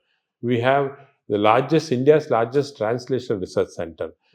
ఇంకోటి ఏం చేసామంటే మేము నాట్ ఓన్లీ ఇక్కడ డాక్టర్స్ కాకుండా ఐఐటీలో ఉన్న ఇంజనీర్స్ని, అలా IIITలో ఉన్న ఆర్టిఫిషియల్ ఇంటెలిజెన్స్ ఇంజనీర్స్ని, అదేవిధంగా హైదరాబాద్ యూనివర్సిటీలో ఉన్న మైక్రోబయాలజిస్టులు అందరూ కూడా తీసుకొచ్చి కన్సోర్షియం లాగా చేసి we are doing extensive research in this area. Because మేము చేసే రీసెర్చ్ ఇప్పుడు రేపు మీకు రాకపోయినా ఒక 4-5 yearsలో చాలా చేంజెస్ వస్తాయి.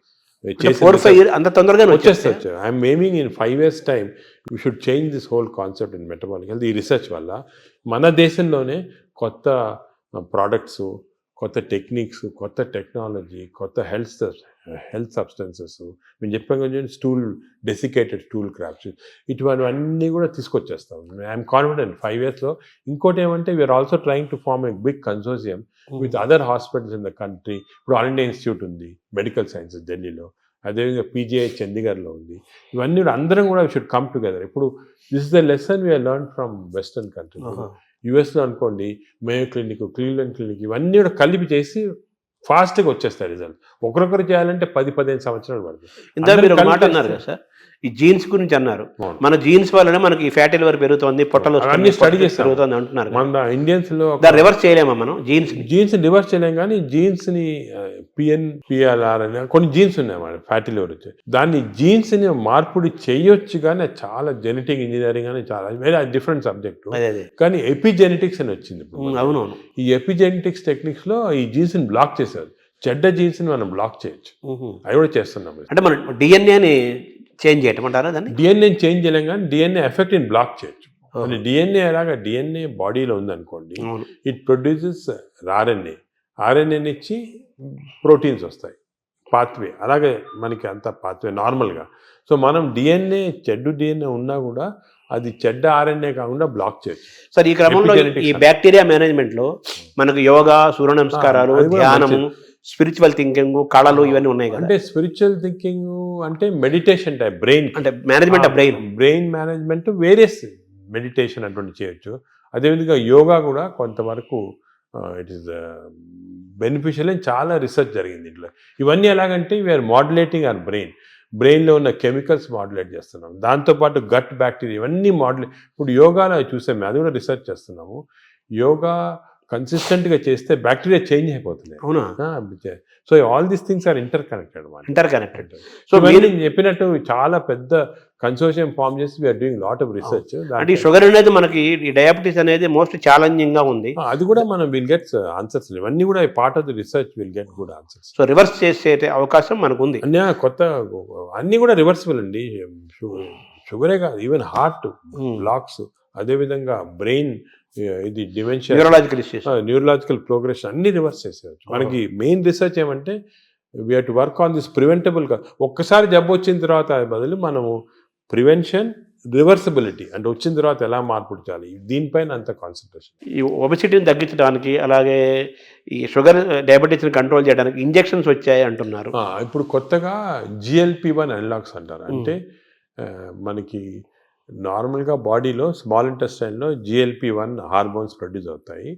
అవి మన ఈ ఇంటెస్టైన్స్ మ్యూకోజా చెడిపోవటం వల్ల కానీ, బ్యాక్టీరియా వల్ల ప్రొడ్యూస్ అవుతుంది GLP-1. ఇవన్నీ పోతే ఆర్టిఫిషియల్గా ఈ GLP-1 ఇవ్వచ్చు. కానీ ఇది నా ప్రకారం చాలా తప్పు. ఇది ఈ ఆర్టిఫిషియల్ మంజోరో అని, ఒజంబిక్ అని ఇవన్నీ ప్రజలు లేటెస్ట్ వచ్చాయి. ఇప్పుడు మెడికల్ షాప్స్లో అమ్ముతున్నారు, తీసుకొని తప్పు చేయకూడదు. అది ఎందుకు అంటే ఈ GLP-1 మన బాడీలో న్యాచురల్గా ప్రొడ్యూస్ అవుతుంది. నేచర్కి ఎంత ప్రొడ్యూస్ చేయాలా, ఎక్కడ ఆపాలా, ఎక్కడ రివర్స్ చేయాలా, ఇవన్నీ నేచర్ తెలుసు. మనం మాట్లాడుకున్నాం కానీ డయట్, మైక్రోబయాము, ఫిజికల్ ఎక్సర్సైజ్, స్లీప్ ఇవన్నీ నార్మల్గా ఇస్తే బాడీ న్యాచురల్గా ప్రొడ్యూస్ చేస్తుంది.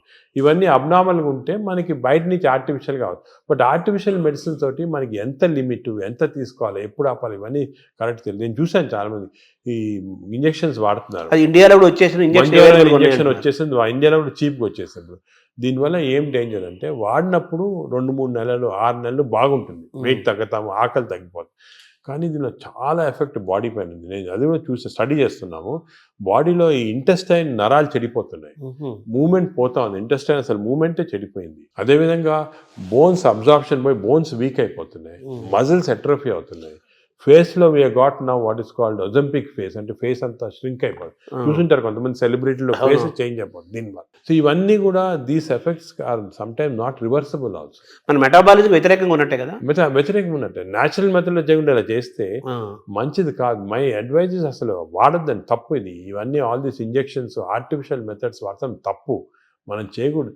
న్యాచురల్ మెథడ్స్ అన్నీ ట్రై చేసి ఫెయిల్ అయిన తర్వాత అండర్ మెడికల్ సూపర్విజన్ ఒక 3-4 months వాడి ఎందుకు వాడతాం, రీసెట్టింగ్ అంటాం అన్నమాట. మెటబాలిజం రీసెట్ చేయడానికి వాడచ్చు. కానీ ఇయర్స్ టుగెదర్ ఇంజెక్షన్ తీసుకోవడం ఏదైతే చాలా తప్పు. Short cut methods they are not good.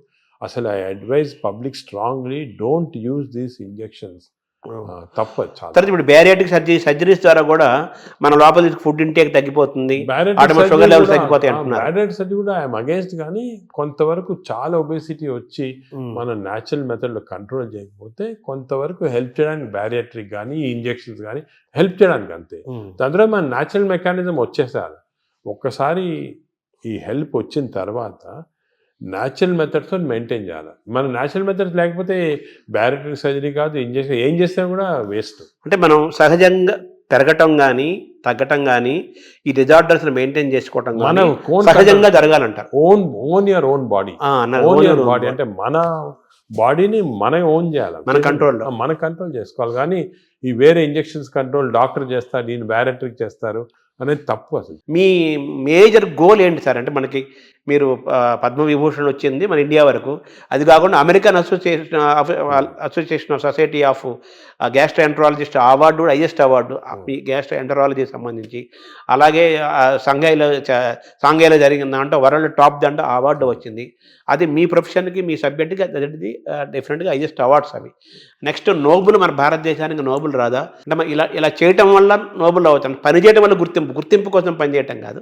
అంటే ఈ గుర్తింపులన్నీ కూడా మనము మీరు చెప్పినట్టు గుర్తింపుల కోసం ఎవరు పనిచేయరు. ఈ నోబెల్ ప్రైజ్ కానీ గుర్తింపు రావడం, మనం పని చేస్తూ ఉంటే కొంతవరకు రికగ్నిషన్ వస్తుంది, వేరే ఆర్గనైజేషన్ రికగ్నైజ్ చేస్తారు. ఈ రికగ్నిషన్స్ కూడా నా ప్రకారం అది ఇంపార్టెంట్ కాదు. సరే ఇయర్ పద్మవిభూషణ్ వచ్చింది, మేము సంతోషపడతాము, ఓ రెండు సంవత్సరాలు మర్చిపోతాం. ఇంకేమైనా అడిగారనుకోండి వచ్చిందా ఆయనకు వచ్చిందా అలాగంటారు. అంటే ఈ అవార్డ్స్ అన్ని కూడా ట్రాన్సియెంట్, జన గుండెల్లో ఉండాలి. మనకు కాదు అసలు, మనం దీని గురించి కూడా ఇంపార్టెన్స్ ఇవ్వకూడదు. ఇవన్నీ టెంపరీగా ట్రాన్సియెంట్గా ఏదో recognition. But our goal should be మనం సొసైటీకి ఏం చేయొచ్చు, ఎలాగ మార్పుడి చేయొచ్చు. ఇండివిజువల్గా డాక్టర్స్ అందరూ కూడా మీరు అందరూ బాగా పనిచేసి దే హెల్ప్, చాలామందికి పేషెంట్స్ హెల్ప్ చేస్తారు, లైఫ్ సేవింగ్ చేస్తారు, అవన్నీ చేస్తారు. ఆ సాటిస్ఫాక్షన్ అనేది వస్తుంది అన్నమాట. అంటే ఈ ఏఏజీ యొక్క మేజర్ గోల్ ఏంటంటే మాకు ఇప్పుడు పబ్లిక్ అంటే ప్రజల్లో హెల్త్ గురించి ఒక మార్పుడి రావచ్చు. It has to be done in ethical way, proper way. ఈ మోడర్న్ మెడిసిన్ ఒక విధంగా, అదే కాకుండా అంటే మోడర్న్ మెడిసిన్ అంటే ఏంటి సార్? అంటే ఇప్పుడు మోడర్న్ టెక్నాలజీ వచ్చాయి కదా, ఈ టెక్నాలజీతో మేము రోబోటిక్ సర్జరీ చేస్తున్నాం, ఈ సర్జరీ, ఇది ఒక ఆస్పెక్ట్. ఇదే కాకుండా general public health awareness తీసుకురావటము, natural మెథడ్లో హౌ పీపుల్ కెన్ బెనిఫిట్ అనేది, ఇవన్నీ కూడా ఒక ఎథికల్ వేలో చేయటము, ఇవి చాలా ముఖ్యమైన మా ఎయిమ్స్ మాట. అంటే వైద్యం అనేది అత్యంత ఖరీదైన అంశంగా మారిపోయింది కదా ఇప్పుడు. అది ఆ ఖరీదైన అంటే కొంతవరకు బికాస్ టెక్నాలజీ వల్ల దానివల్ల అవన్నీ ఉంటాయి, అది తీసేయండి. అది కూడా మేము మన ఓన్ టెక్నాలజీ తయారు చేయటం, దానికి ఇంజనీరింగ్ ఐఐటీస్ తోటి మేము చాలా చేస్తున్నాం. సో టెక్నాలజీ కాస్ట్ ఇప్పుడు ఇండియాలో ప్రస్తుతము $6 billion worth of medical equipment import చేస్తున్నాం. దాంట్లో 1.5 billion ఫ్రమ్ అమెరికా ఇట్సెల్ఫ్. ఈ ఇంపోర్ట్స్ ఎలా తగ్గించవచ్చు, ఎలాగ దీన్ని జీరోకి తీసుకురావాలా, ఇటువంటి అన్నీ ఒకే. సో మన టెక్నాలజీ చీప్లో వస్తే అదే same thing will be transfer. అంటే మనం ఇందాక ప్రారంభంలో మాట్లాడుకున్నట్టుగా మన ఫుడ్ హ్యాబిట్స్ మారడం వల్ల ఆ యూరోపియన్ బ్యాక్టీరియా నుంచి మన బ్యాక్టీరియా మనం తెచ్చుకోవాలి. న్యాచురల్ మెథడ్లు అలా చేయొచ్చు. పబ్లిక్ నేచర్ అంటే న్యాచురల్గా బాగా హెల్తీగా ఎలా ఉండొచ్చు. సో వెస్టర్న్ డిజీజెస్, వెస్టర్న్ ఇవి ఎలా ఇవన్నీ కూడా కాంప్రహెన్సివ్ హెల్త్ ఫర్ పీపుల్ అనేది మా ఎయిమ్. అంటే ఒక సింపుల్ సెంటెన్స్ చెప్పండి, హెల్త్ ఫర్ పీపుల్. ఇప్పుడు గ్యాస్ట్రోఎంటరాలజీ అనే సబ్జెక్ట్లో హాంకాంగ్ నెంబర్ 1గా ఉందా? గ్యాస్ట్రోఎంటరాలజీలో Hong Kong Prince of Wales hospital number 1 institute. దాని గురించి వాళ్ళు చాలా రీసెర్చ్ చేసి డెడికేటెడ్గా లాస్ట్ 50 ఇయర్స్గా వర్క్ చేస్తున్నారు. అదే సో వాళ్ళతో మేము అసోసియేషన్ చేసి, ఫర్ ఎగ్జాంపుల్ అక్టోబర్లో Hong Kong Prince of Wales hospital, AG hospital India combined symposium చేసి అందరు డాక్టర్స్ని పిలిచాం ఇండియాలో. సో వాళ్ళు కూడా దే కెన్ లెర్న్ అక్కడ ఏం చేస్తున్నారు, మనం ఏం చేయొచ్చు, మనం అంటే ఇవన్నీ కూడా. ఇంకోటి ఏమంటే మెడిసిన్ ఇంపార్టెంట్, కాన్స్టెంట్గా వేరే వాళ్ళ చేత నేర్చుకోవాలి. మనమే గ్రేట్, మనమే పెద్ద ఎక్స్చేంజ్ వేరే వాళ్ళు ఏం చేస్తున్నారు, మనకన్నా ఏమైనా బెటర్ చేస్తున్నారు, అది మనం చేయొచ్చా, ఏది చేస్తే మనం ప్రజలకి బెనిఫిట్ వస్తుంది, అది ఎప్పుడు కాన్స్టెంట్ చూస్తూ ఉండాలి. చాలా అంటే ఈ గ్యాస్ట్రోఎంట్రాలజీలో ఫస్ట్, సెకండ్, థర్డ్గా తీసుకుంటే మన ఏజీ థర్డ్ ప్లేస్లో ఉందంటున్నారు కదా, సెకండ్ ప్లేస్ ఇంకేంటి తర్వాత? హాంకాంగ్ తర్వాత మేయో క్లినిక్ ఉంది యునైటెడ్ స్టేట్స్లో. వాళ్ళు కూడా చాలా రీసెర్చ్ చేస్తున్నారు. వాళ్ళు వేరే టైప్ ఆఫ్, అది హై టెక్నాలజీ రీసెర్చ్ అంతా. సో హాంకాంగ్ వాళ్ళు ఇన్ బిట్వీన్ మనకేమంటే అవసరము ఈ ఫస్ట్, సెకండ్, థర్డ్ అది చూసుకోకుండా మన ప్రజలు అంటే మన ఇన్స్పిరేషన్ మన ప్రజలకి తక్కువ కాస్ట్లో ఏం చేయొచ్చు. ఇప్పుడు హాంకాంగ్లో ఏం చేస్తారు, మేయో క్లినిక్లో ఏం చేస్తున్నారు, అదేవిధంగా ఇటలీలో జెమినీ హాస్పిటల్ ఉంది, వాళ్ళు కూడా 4th ప్లేస్లో ఉన్నారు, వాళ్ళే చేస్తారు. ఇవన్నీ కూడా మన దగ్గర అడాప్ట్ చేసి తక్కువ ఖర్చులో మన ప్రజలకి ఎలాగ బెనిఫిట్ చేయొచ్చు, how can we work for that అనేది మా డాక్టర్స్ అందరూ కూడా ఆ కల్చర్ ఒకటి వచ్చింది మాట. సో నెలకు ₹1,00,00,000 జీతాన్ని కూడా ఇవ్వడానికి 10 ఏళ్ల క్రితం మీకు అవకాశం వచ్చినా కానీ అవన్నీ వదులుకొని ఇక్కడే ఉంటున్నందుకు, ఏజెంట్ డెవలప్ చేస్తున్నందుకు మీరు తృప్తిగా ఉన్నారా? నాకైతే చాలా తృప్తి, సాటిస్ఫాక్షన్. ఎందుకంటే నాకు యూఎస్ఐలో ఆఫర్స్ వచ్చినప్పుడు అక్కడ ఒక జూయిష్ డాక్టర్ ఉండేవాడు. ఆయన చెప్పాడు, మీకు హార్వర్డ్లో బెస్ట్ హాస్పిటల్లో నీకు ఇంత పెద్ద ఉద్యోగం వస్తే ఎందుకు వద్దనుకోని ఇక్కడ వచ్చి. నేను అన్నాను, సార్ వచ్చి నెలకు ₹1,00,00,000 అది అన్నాడు. నేను వచ్చి లేదు అని వచ్చిన తర్వాత ఇప్పుడు ఆయన వాళ్ళ స్టూడెంట్స్ మన దగ్గర ట్రైనింగ్ పంపిస్తున్నాడు.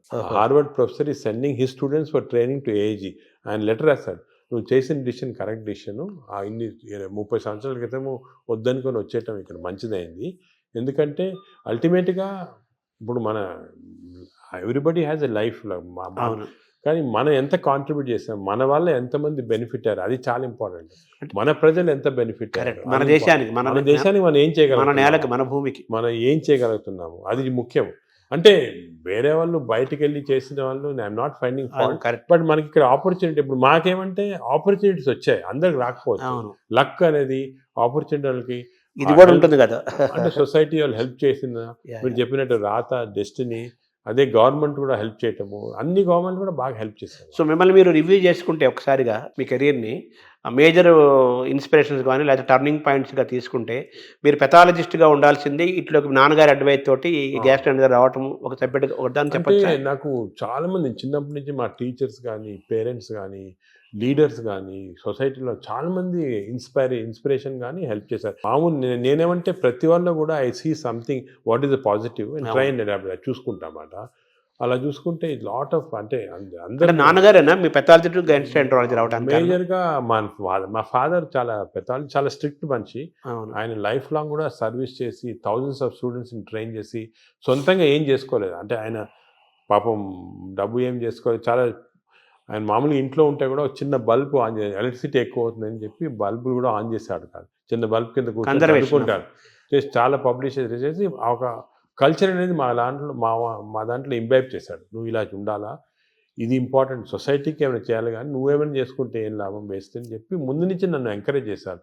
ప్రాక్టీస్ వద్దు, you setup institution, do research, do service అని.